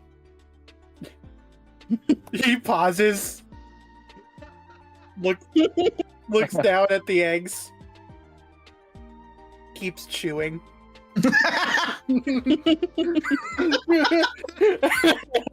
And let's take a break there. Yeah. Alright. We're going on a break. Alright. Oh my god, I'm delicious. Alright, I'm gonna go AFK for a sec. Yeah, I'll be right back.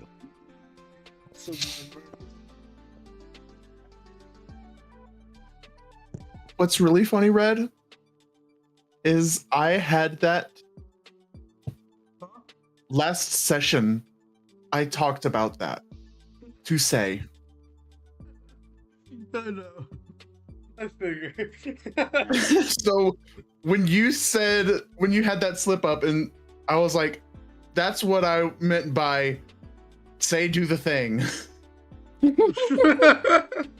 All the triggers say. I guess Crimson's the one who pulled the trigger because he's the one voicing the character. Yeah. I basically just based it on that one infamous cousin line from GTA 4. I forget the character's name, but he's the obnoxious, like, The Russian hey guy. cousin, you want to go bowling? We never talk anymore. Yeah. That guy, yeah. Yeah. Also, Oh god. for funnies, Crimson and Muth, look out for your look out for your cult to Arm's parents. 'Cause I'm already aware that you. I don't know. I'm Crimson, distracted by that conversation. Wait, what are you look talking in about? the quote wall. Look in the quote wall, and then look in waiting for session. What me and David are talking about. Quote. You're gonna steal my mom, or possibly steal my mom. I mean, Not just your mom. I know, not just my mom, but I'm on the list. Man, this is what I get for not making the design myself. I wouldn't have a problem with him hooking up with Tristan's mom. I mean, Whoa. he's gonna have to. Well, that is She's not gonna have the to conversation. She's gonna have to accept the fact that she's on her deathbed. That's the only caveat. Damn. Oh my Are you God. saying there's a Well- chance? So you're saying there's a chance? Hey, you ask a stupid question, you get a stupid answer. Play stupid games, Is it win stupid prizes. I don't know anymore. I have a headache now. That's fun. Oh, I'm sorry. Oh, jeez. Oh, jeez. Oh, jeez. Oh, jeez, Rick. Alright, Eyes so working. yeah. So we've had lots of I wouldn't say maybe not so much drama, but emotions today compared to what the lore last time. Yeah. Boy, are the emotions rising. Meanwhile, Osterman's just like, man, that went better than I expected to. Man, I feel great. You traumatized a couple of people, right? I will say Kara was so conflicted on if she was gonna say anything about the Digimon to her dad or not. Kara's not a snitch. Yeah. Unlike David. I mean, granted, That was if- my if you- fault. If you did tell the truth, it's not like your father doesn't have the authority to do anything about it because it's not under his department's purview. Yeah, but it's like more about like a trust sort of thing. Fair enough. Also, I didn't help the And- whole David's dad thing. I basically spilled the beans knowing he was there. Very much like, hey, you can come with us if you want. I mean, they're bonding and getting over and reconciling the truth while cleaning up monster vomit. What better way for a father and son to do that? Yeah. Well, I think the big kicker for Kara was the part where her dad was just like, yeah, there was definitely a human that definitely had powers.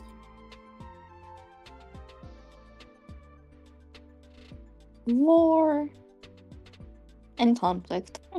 Back. Welcome Yeah, back. I just, every time he asked him on almost got caught, he's just like, I'm just a furry, leave me alone, ignore me, and keeps I'm in hopes that it works. cosplay. Pretty much.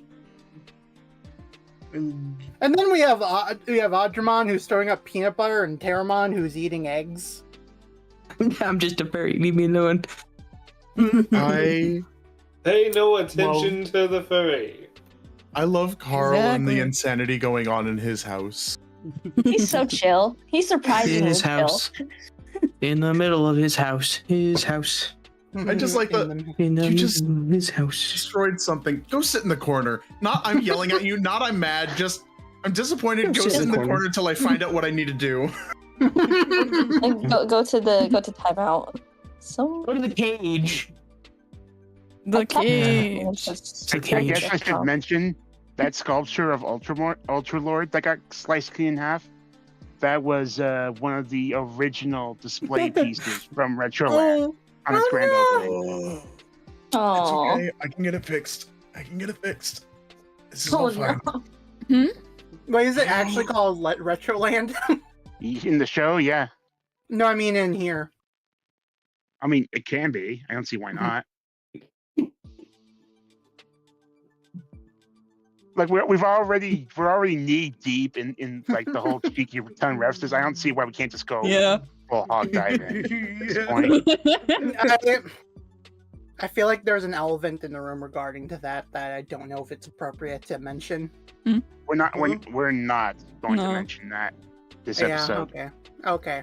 I'm a little bit confused, but At least not in. Are we still recording? Right now? We're still recording. So we can talk about it after. So we are not. No. We are avoiding that topic until after we're done today. Yes. Yeah, that's what he said. Until after. Yes. Also, I do apologize for that slight tick screw up with Kara's dad, and that little bit of like misinterpreted backstory because I'm still learning about half this stuff as we're going, and there's a lot of war, so it's gonna be as it goes. Sorry. Yeah. I know that pain. Sorry about that, and I kind of had to find a way to spur up the emotional drama in the moment, and I was like, I guess I just assumed that because the way I've read, the wife was never a factor, so I just assumed she was dead. Yeah, she is not, and she does have a little brother who is 16.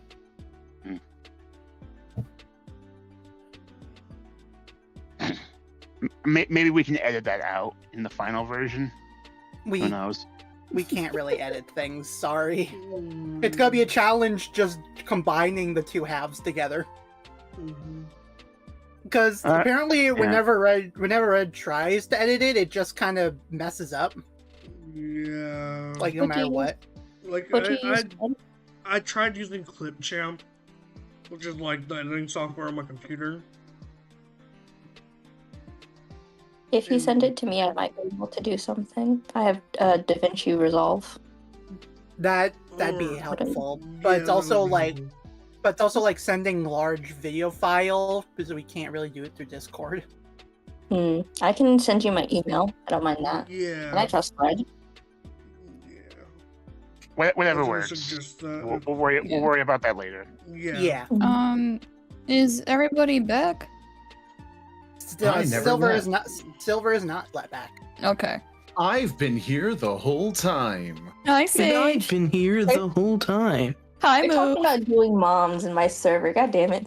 I regret nothing. I regret nothing. Someone get me a spray bottle. I've been here. Yep, Rin's thing That's has been the lighting wrong up. one. So we just gotta wait for Silver. I'm guessing. I've been here. Hi, Rin. Hi. Oh my god. What? Did you almost die? Kind of. good? It's the chairs. It was the chair. Oh my god. I was sitting on it and I hurt leaned back and it yourself. started tipping all the way and I felt the bottom go up and I'm like, oh no. Oh boy. There Almost goes dying. life. Don't Life die, left. Sly. We need you. You don't need me. It's fine. We do need you. Not in this game. Not as much. Who's gonna give save the We do moms? need you in cut arms. Sorry. That's weird. It's okay. Wait, you what? What? What? I'm puzzled. Jeez. Oh, jeez. Here we Cheese go and again. crackers. Like zoinks. Guys. I can only do the Scooby Doo laugh. I can't do the rest of it. I guess I can do the rest of it, but Like Zoink Scoob, why is everyone in the Call to Arms chat talking about fucking everyone's moms and dads? It's not my fault. it's Sly's fault. It's not my fault. Wholeheartedly. Well, okay. I mean that is what is happening. It's not my I don't know fault. if Say started it or Sly started it. One of them started No, it wasn't it. me. It was Say. It was entirely Say.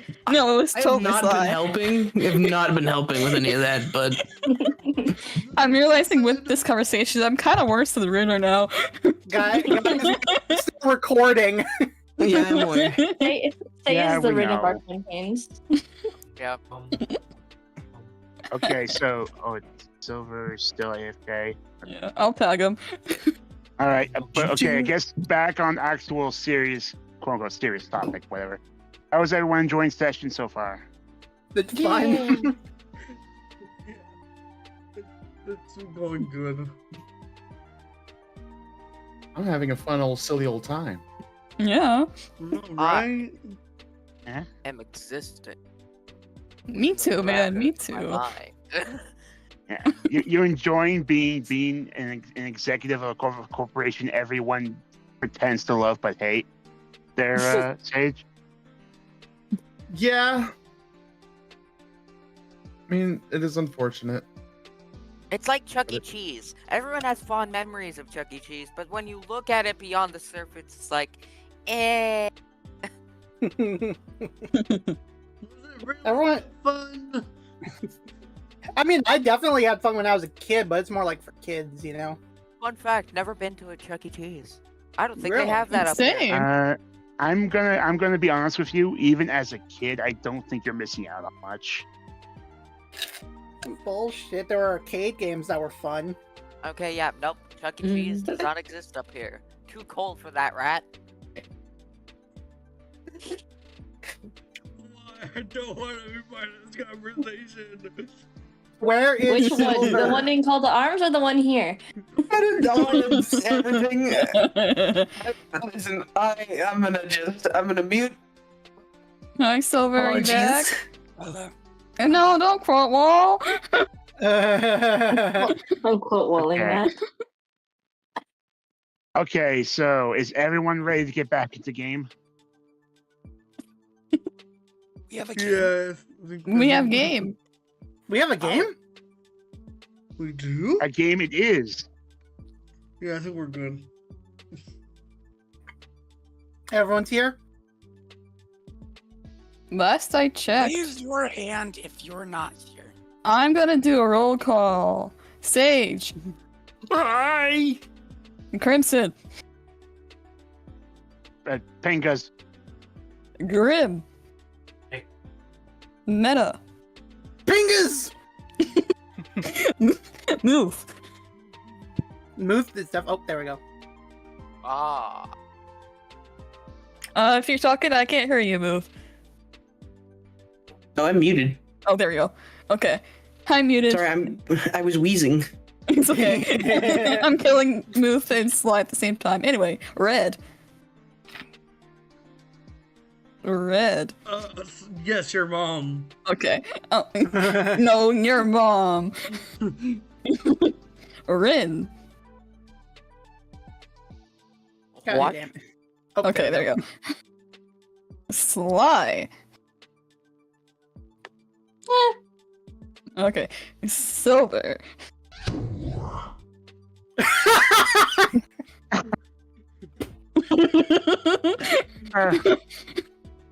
Silver.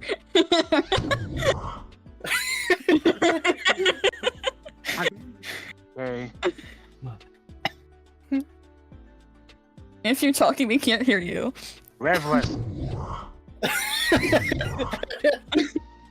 4. Is 4 not sufficient? There we go. We got everybody. Okay. All right, Alright. Crimson. Yes. Going back into game in 3, 2, 1. Yeah, So- so Red, don't forget to switch it over. Yup. Okay. Yeah, we're Okay, we transitioned and okay. So, Carl, Jimmy, you two and your partners are enjoying a nice spread of McSpanky's early Phoenix breakfast special. Fried sandwiches, hash browns, French toast. It is surprisingly decent breakfast foods despite being from a fast food joint. And it is actually despite how awkward things have been between you two, it is a genuinely nice morning breakfast as you hear a distinct knocking at the apartment door. Please tell me it's the would you want to build a snowman knock?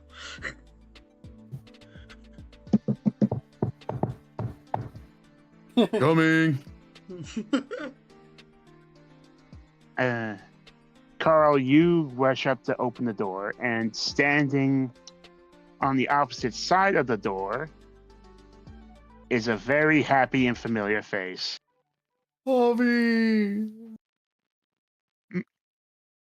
Carl, baby! And he immediately jumps and like bear hugs you. Terramon's gonna hide. I'm so happy to see you. Your beautiful, like muscle-bound face is all safe and sound. I kiss all over his face. He's trying his best not to look uncomfortable. Aw, how sweet. Look. More people. Are we not supposed to hide? I don't think so. Carl, are we supposed to be hiding? Well, that's... Elizamon, as soon as you poke your head out and say that, Javier immediately stops smooching all over Carl's face, looks down at you, and initially looks a bit surprised, but immediately just shows a nice, warm, welcoming smile. Oh, well, this is different. Is this one of them from the fancy robo pets that they're all the rage over in Japan these days, Carl? I heard you were importing some fancy electronics these days, but wow, you really spoiled yourself with this one. And he sort of leans down and starts poking you, Elizamon. Carl, get this thing away from me. Before it buzzes kneecaps.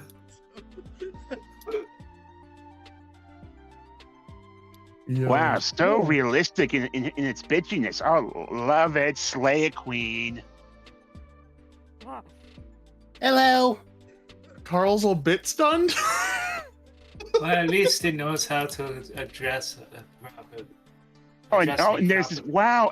This one's like a green chicken, or like a metal owl. What they are so creative over with those Japanese toy companies these days. This is so amazing. And he's gonna run over, kneel down, and immediately pick you up, but under the arms, Terramon, and start playing around with you like a toy plane. He's like, what? Wow, so aerodynamic. This guy. I wouldn't do that. I wouldn't do that if I were you. Could throw up. And as soon as you say something, Jimmy, Javier's immediately going to stop.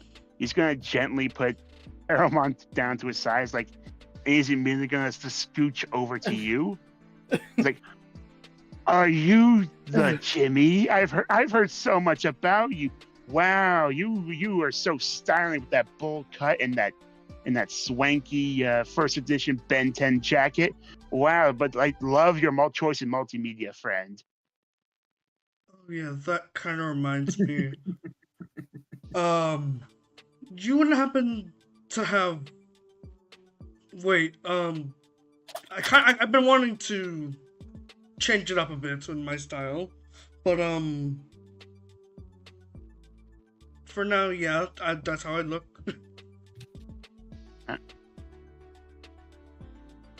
It's all right. So sorry. Yeah, and you just immediately Jimmy, out of character. Are you sitting on the couch? Yeah, he would be sitting on the couch right now. Javier will immediately just plop himself sitting right next to you and put his arm around you. It's like, hey, I've heard so many stories from my Carl baby about you. All those crazy misadventures. Is it really true you once built a machine that turns everyone's pants into mindless zombies? Oh, that must have been a hoot of a summer. Yeah, that's true. Yeah. He's just kind of like very awkwardly kind of like scooching away. Oh, I'm so sorry. Where are my manners? I did not mean to invade your personal space here. I love meeting new people, especially if the like friends of my main man Beefcake over here, Carl. I have anything to say about his friends. I like to assume are my friends, and my friends are always worth a hug and a kiss. Terramon's like kind of, his face just kind of becomes like surprised at hearing that, like the bad kind of surprised.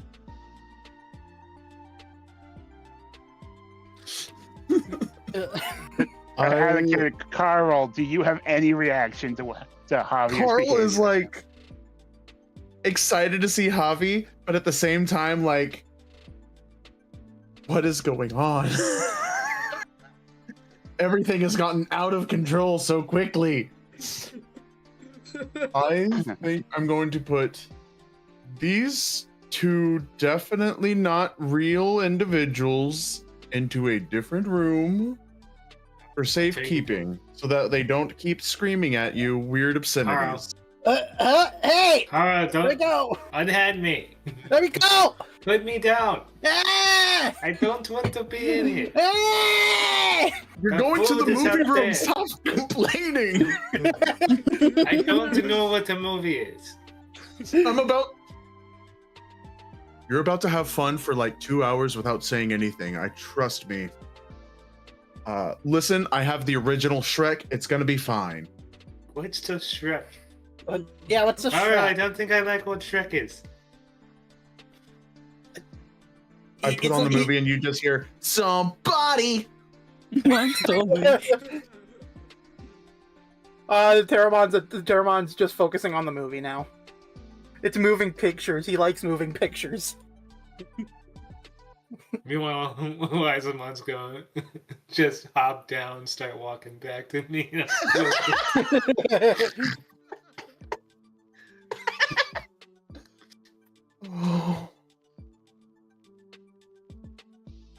Jeez. So, Jimmy, I mean, what brings you into this little reunion with my man over here? It's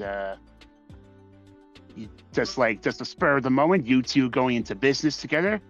I heard obviously you're very, very, very smart with all the technical wizardry and know-how. So maybe you can make the milkshakes at Planet McSpanky's not taste like rainbow covered carpet fodder. That actually sounds like a pretty cool idea. But, no, we're not here to talk about business, sadly. I didn't even know he was in Silica City until I saw him, just around, and I thought, why not try to rekindle that friendship? Understandable. Oh, nothing like good, like making new memories with old friends. Oh, I've sadly fallen out of touch with my old neighborhood crew. Just, like the old crew back in Ohio. Like the nice rural hometowns, farmland everywhere. But life gets in the way. You just gotta get that nose on that grindstone, and sometimes you're just stuck behind that desk. But it's all worth it. Mm-hmm.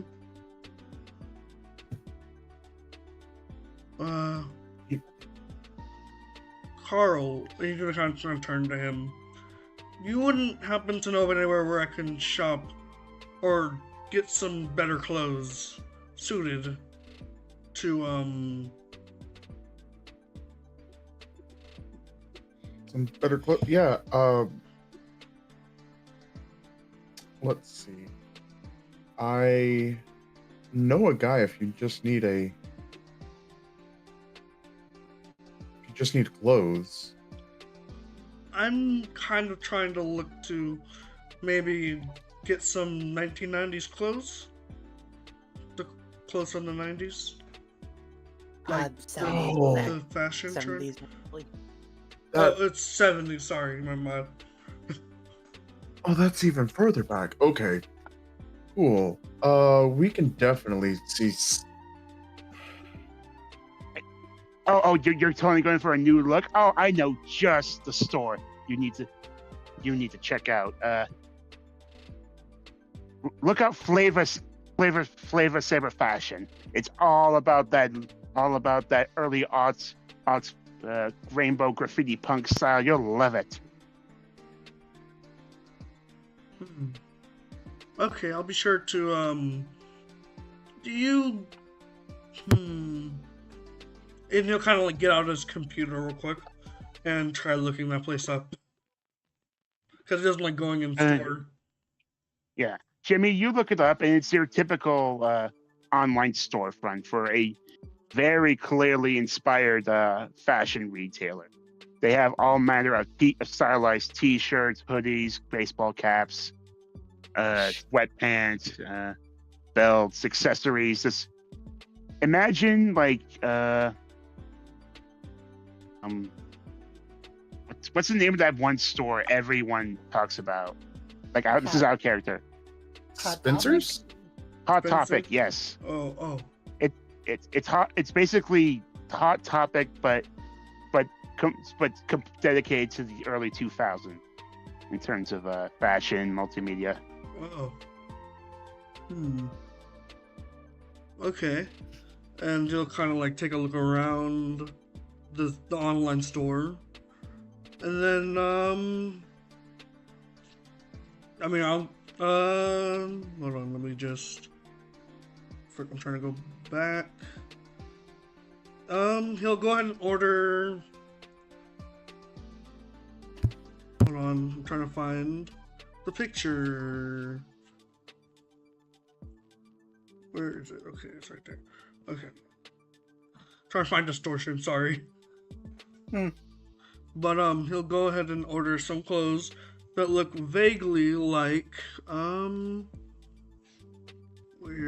where was it? Art and Media, I think that's where it was.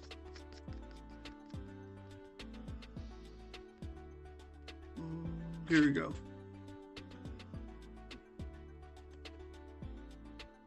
And to order something like frick. Sorry about that. It's okay. All right. Oh, okay. Yeah, like that. But I'll try to kind of really make a token for that. But I'll make a token for that next time. But basically, if it's like that, it's kind of like has like a lot of colors.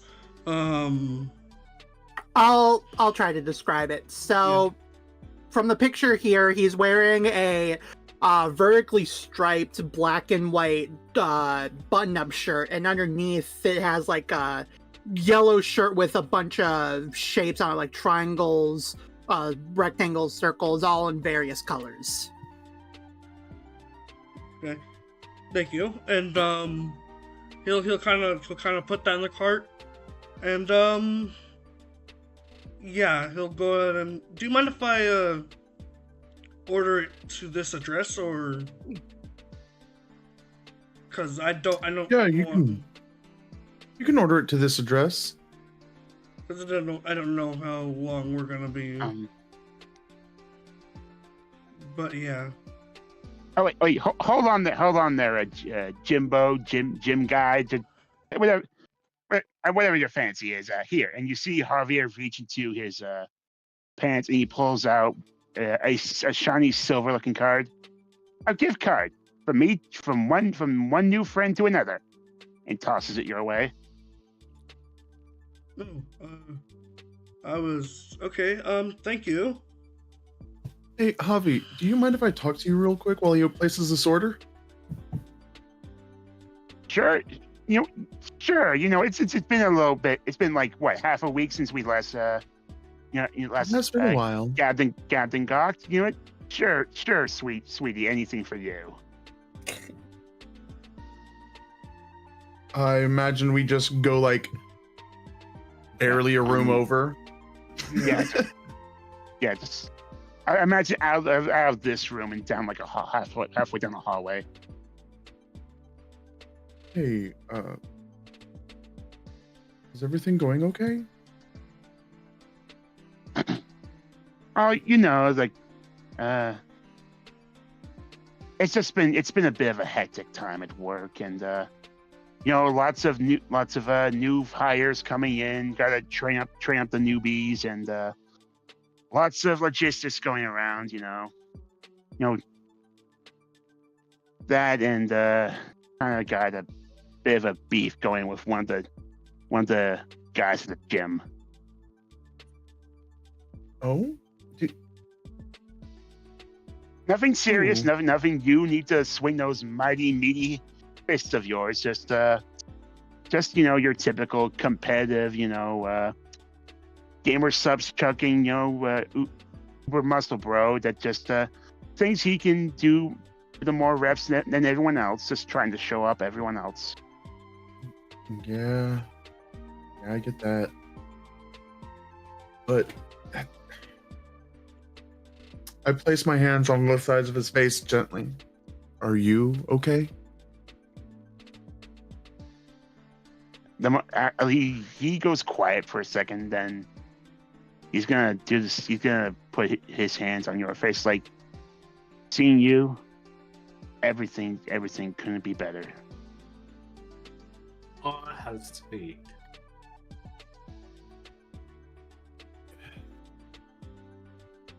You can talk to me about anything. If you're worried about Jimmy, trust me, it's not like that. I believe I've told you well enough it's not like that. Javier will just sort of just chuckle to himself a bit as he lets you go. It's like, I'm sorry, so sorry, sweetie, but is that what you're worried about? I mean, come on, I know.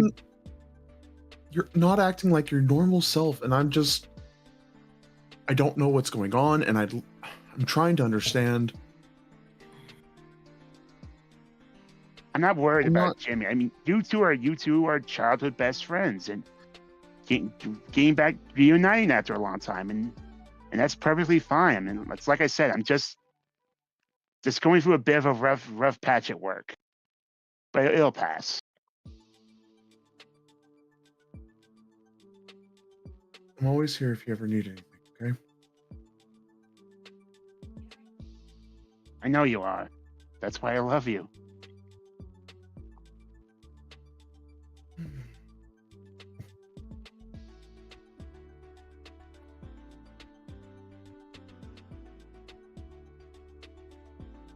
I'm sorry. It was just awkward silence, sorry. It's okay. Sorry. I mean, okay, so Javier just after he says, he just Jim salty smiles at you and takes one of your hands and just starts to caress it a bit. I want to lean in, give him a peck on the lips, and then, as long as you're okay. I am. If you're okay, then I'm okay. I'm pretty okay. I mean, other than unexpectedly running into Jimmy again, but that's not the worst thing. I don't really understand all the details of how you two have a falling out, but I think it's worth your while to try and pass things up. He seems like a really great guy to have around, especially with how tense, the corporate side of your life is. I mean, is it McBurger Lords trying to make moves on McSpanky still? Yes, but so far, they don't have enough capital to make me worry about anything. The worst thing that's happening is that they're just putting up a store right across the street from ours. Well, I'm sure whatever happens, you'll find a way to weather the storm. And she'll kind of like pat you on the side of the face, and as he starts to walk away, he'll slap you on the ass. Doesn't outwardly react, but does kind of like have an extra hop in that one step. With a smile on his face. Mhm. And yeah, Jimmy kind of, as you guys come back, Jimmy just closes his laptop. So, find anything you fancy there? Yeah, I actually ended up buying some pretty cool clothes. Thank you for the gift card.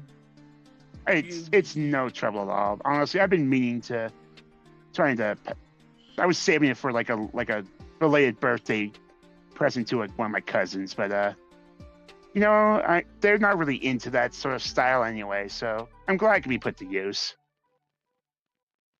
Thank you. And he'll just I don't even know. He'll just kind of look at you and just be like, "Thank you," and he'll and thank you for being there for Carl when I kind of couldn't. Well, you're here now. I mean, I'll always be there. I'll always love and care for Carl.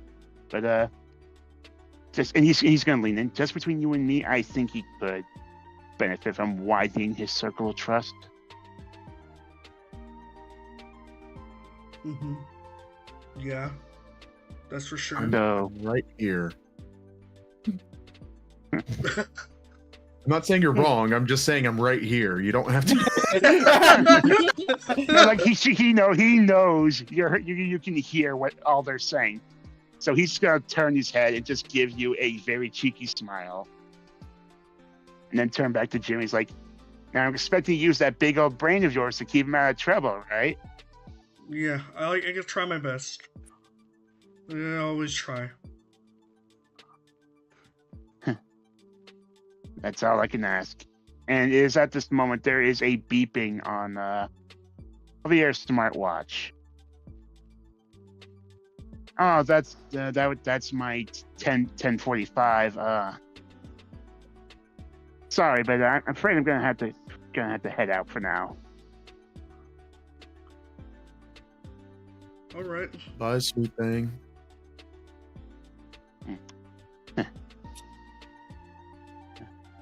Bye, baby beefcake. And he grabs you by like to the top of your tank top, pull you in, and give you a full French kiss, and then push you away, and then walk out the door. Okay.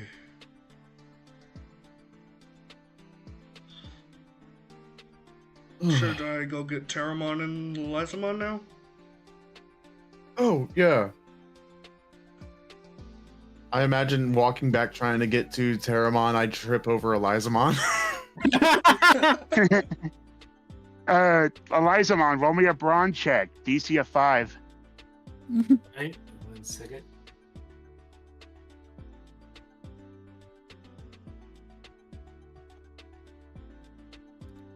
Okay. Let's see here. What is that? Lawful Elizamon is Get stepped on. D6. Okay. So I need to roll a 5, you say? Brawn, yeah. Yeah. Okay.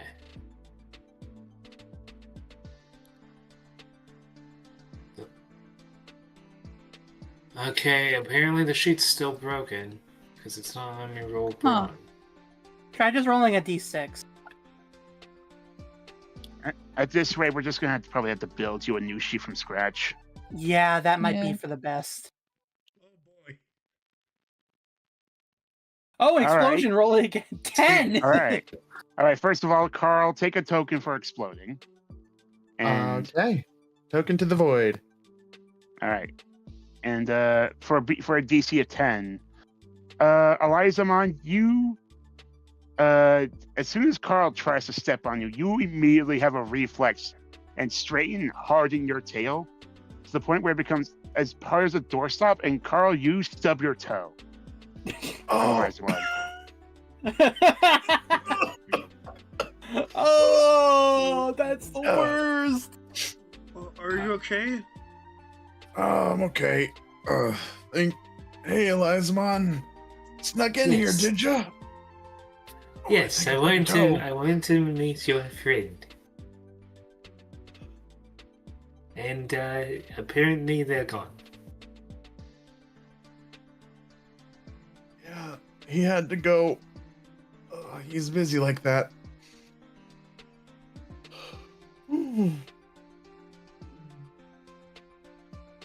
I think we How should. am I supposed to get to know your partner if you... How am I supposed to get to know him if you don't introduce me?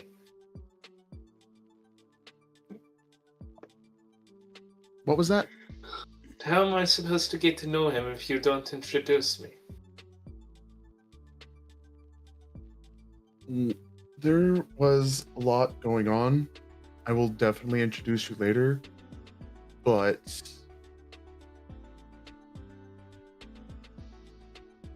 I wasn't sure with Jimmy being here and him finally meeting them, if how Javi would take the existence of digital life forms, like fully sentient. Do you know how amazing you are? Well, yes, I'm quite spectacular. Thank you for noticing.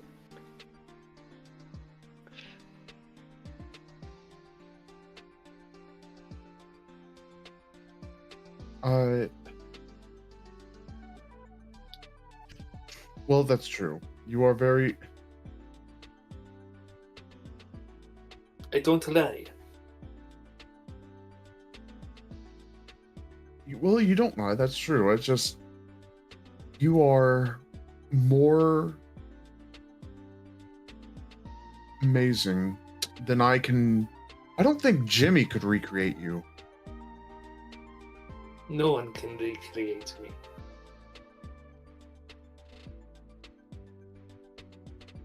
But Yeah, enough but about Jimmy's that. a genius. Eh, Like, I've hired the best of the best for random projects you don't need to know about, but now I want to know about them. he is smarter than all of them. Jimmy's gonna kind of smile at that if he hears it.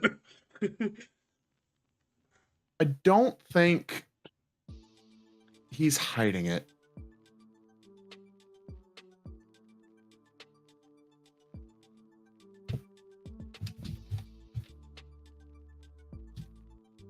You don't think who's hiding it? I promise you next time I'll introduce you to Javi. I'm so sorry I put you away. Did you enjoy the movie? No. Did you stay for the movie at all? No. Did you leave right away? Yes. Picks up Elizamon, hugs tight. This is why I love you.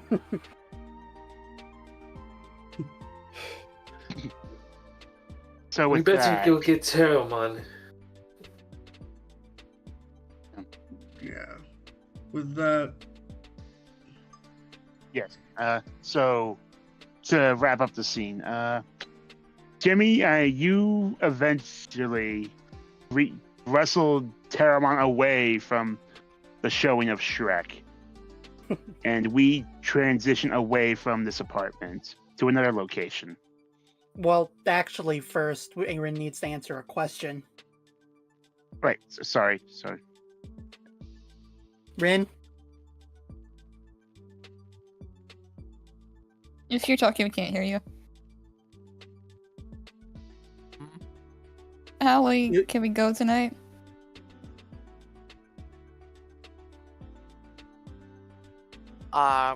Like 10-ish? Okay. And what time is it for you right now? 9:49.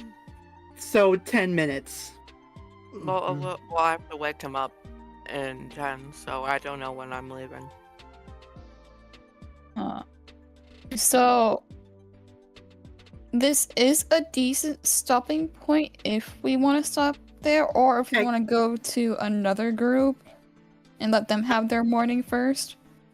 Like I did want to play more, so. Same. Okay.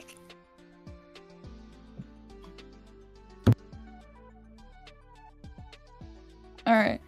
So then we're gonna cut to another scene and see what happens there. Alright. And Crimson, do you want to continue the transition? Yes. So after the ruckus at Carl's apartment starts to die down, we transition to a more discreet, remote location within Silica City.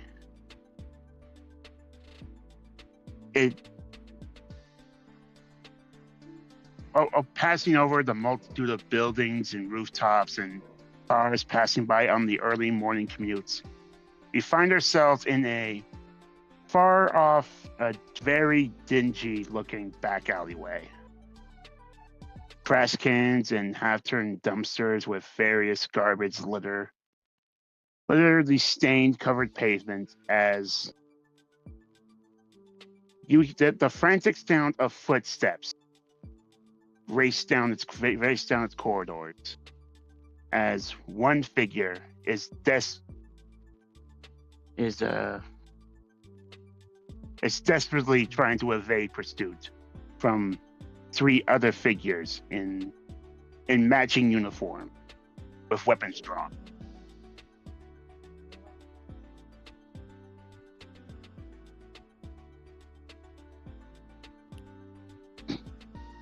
Should we do flight checks, you think?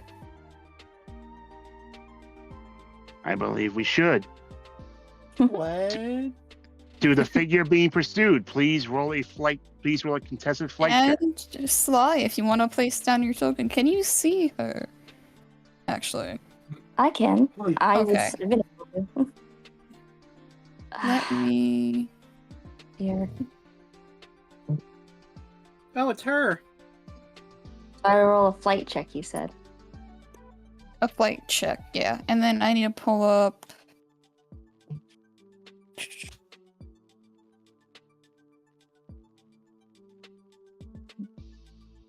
I'm running. I'm just double checking other things. Okay.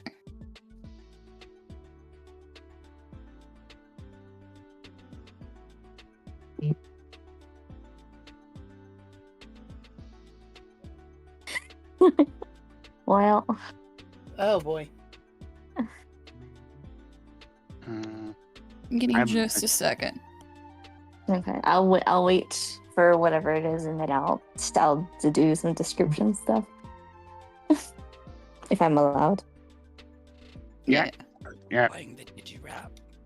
Okay, so you should see one Crimson, and then I'll show the other as soon as I find him.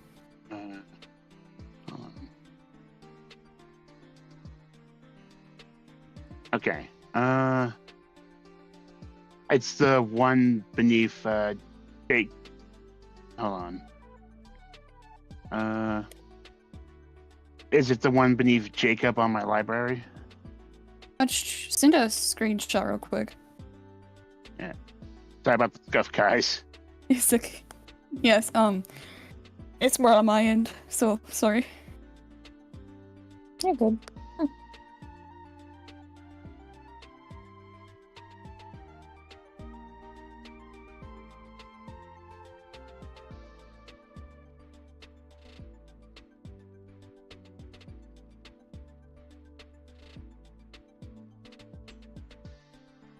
Okay. Are we supposed to be And seeing then- them? Yep. Yep. So, did you send that screenshot, Crimson? Am I supposed to? I'm sorry. I thought you were going to send a screenshot to me. Oh, I thought you were sending it. Sorry. Oh my.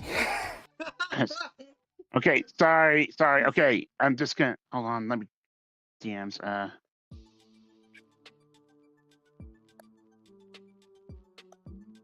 Yes. Yep. Okay. Sorry. Okay.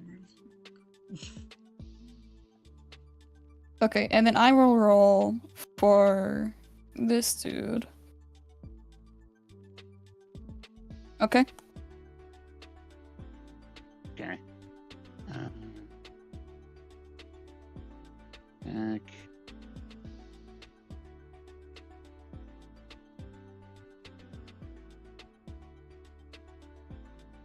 then I'll briefly stop the music.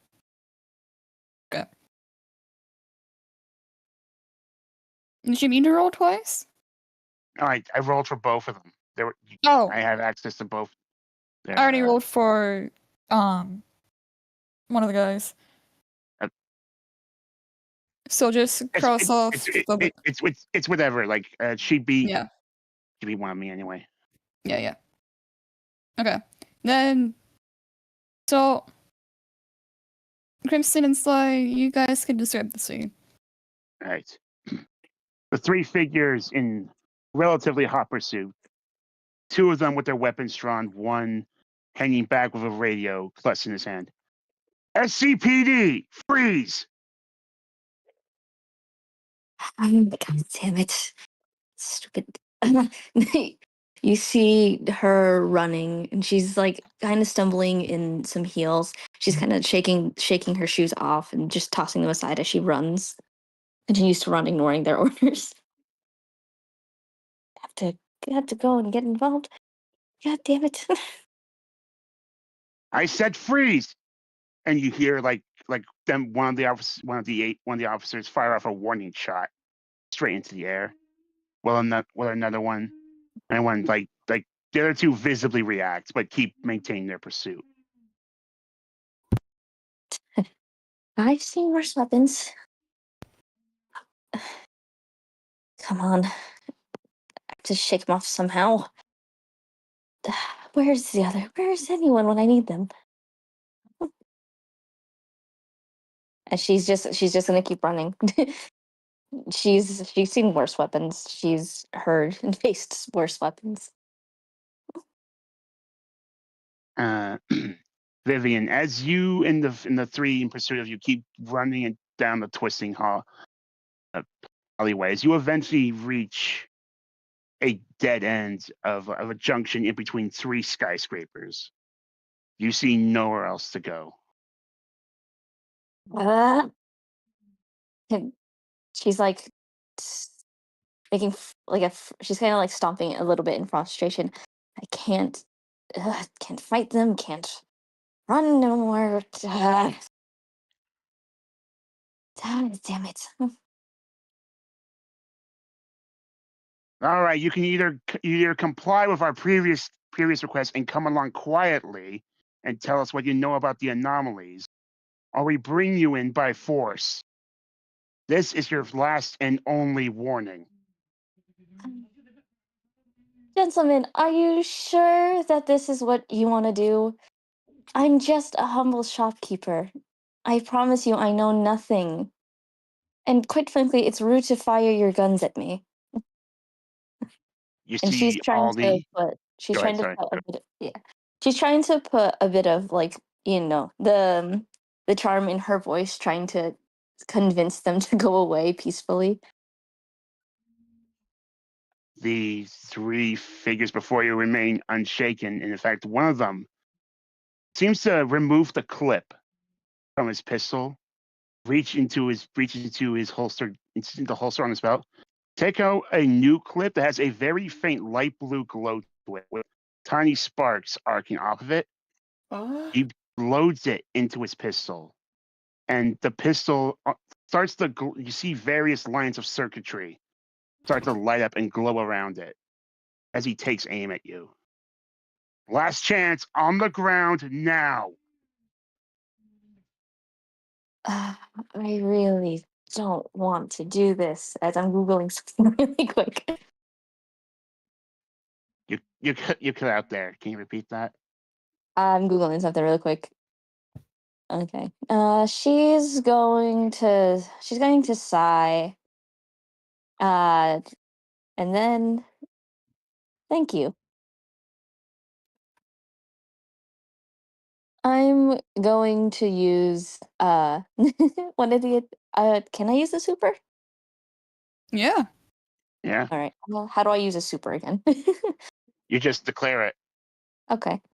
Yeah, I'm going to use the super, the love on the wind, and I roll a charm +3, and whatever other bonuses I have.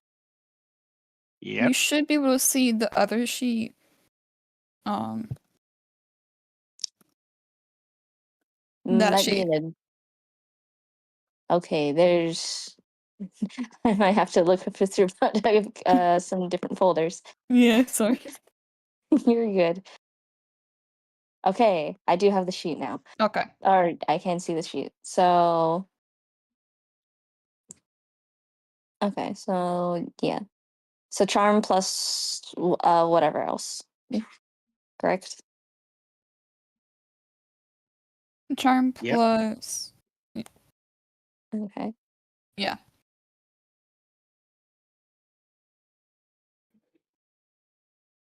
Okay, so now I have to do math. This is fun. Math. My one weakness. My one weakness, yeah. I think I did this right if I'm reading it. So I'm just double checking. Sorry everyone. It's okay. What was the question? I'm typing it to you. Okay.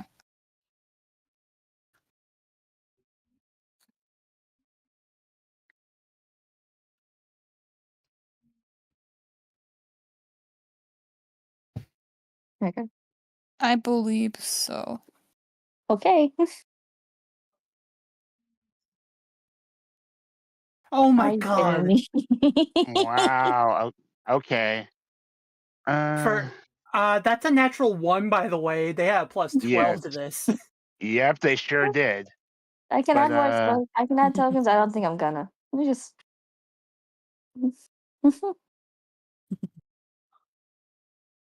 I'm going to say, Vivian, when you unleash this ability, and this cloud of light pink and red energy starts to waft through the air, it immediately sort of like the three figures before you definitely are affected by it, and they aren't so much like dissuade into fighting you, but they become like visibly distressed and like they lose their focus. Like the one that was aiming their newly charged weapon at you starts to actually sway his aim. He can't get a clear lock on you anymore. And when this happened, there was almost like a crackle in the air, like almost like lightning behind you as a tear in the fabric of dimensions opens up. What And the? and uh pouring out behind you and immediately tackling you to the ground is this creature. Huh? Pouring out of it, flying overhead and landing behind the officers is this creature. And and flanking you to your left and right are these two creatures. There Hey, you are, you troublemaking bitch. The big man's finally wants some words with you. let go. And Vivian, as you initially struggle to try and get Darugamon off of you, you see Male Bergermon, as he's cornered the three officers, he immediately fires a laser beam from his mouth, raking across all three of them, knocking them to No. the ground and disarming them. And when you try to react, the two pawn chessmen immediately put their spears to your throat. And stepping out of the portal, slowly, calmly, you see this creature accompanied by this creature. An eerie, deafening silence as a black mist follows them as they walk outward into the alleyway.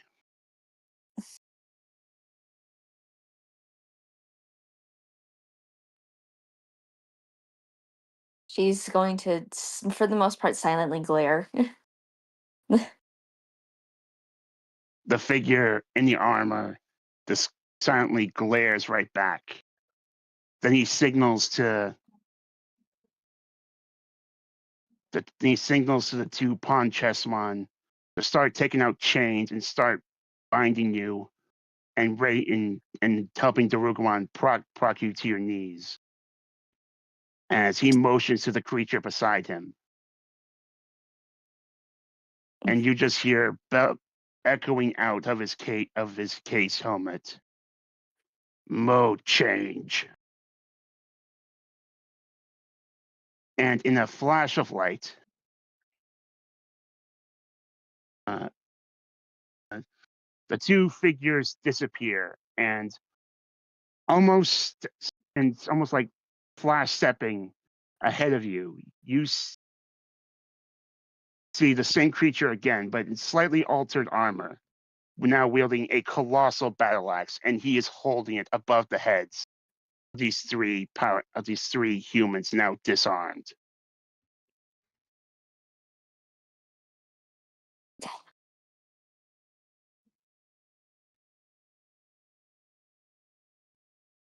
The figure in the armor just unnaturally rotates his armored head and glares at you. And then sort of like jostles his head and motions back towards the rift.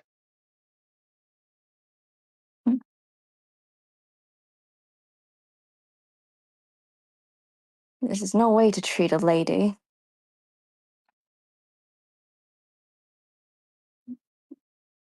Figure he's not give you an answer. He just raises the battle axe with one hand and without even looking at the humans, and looks like he's in motion about to lower it down on them. Fine. Just leave them alone.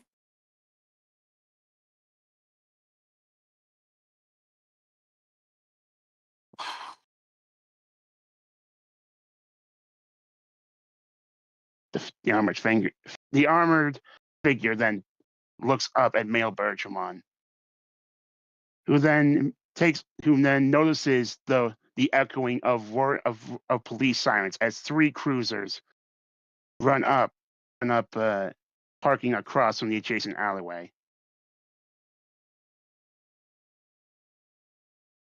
And as soon as they do, male Bertramon fires some pot shots as he takes flight and scoops you up in his talons and rushes you through the rift. As Pawn Chessmon hold on to you with binding you in the chains. And as soon as the four of you disappear through the rift, Asamon, you arrive from jumping down from a nearby alleyway, witnessing what's happening, but you are powerless to intervene. As the remaining two Digimon walks through the portal, and it closes behind them. He really was just watching you get kidnapped. Gee, thank you. Astamon, you useless ass. Damn.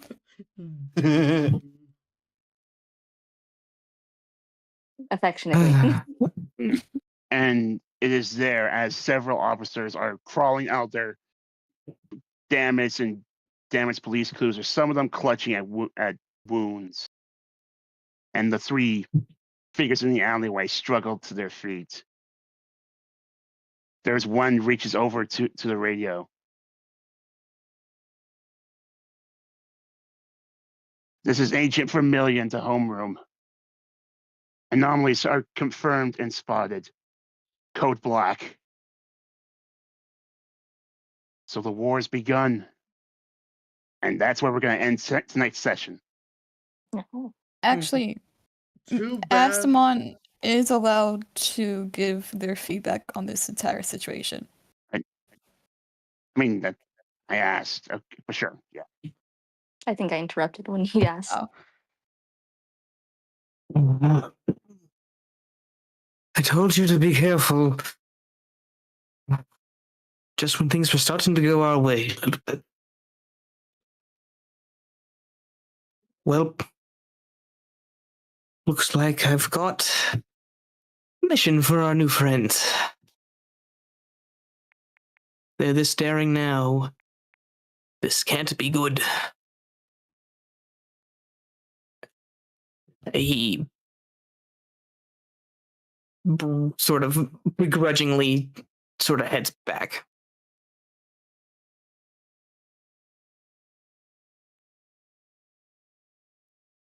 There we go. Next time, a New Year's prison break. The We did it! Hooray! Thank you, players, voice actors, and Codium. And yeah. Should we end recording? Yeah. Merry Christmas, everyone. Merry Happy Christmas. holidays. Merry Christmas. Bye.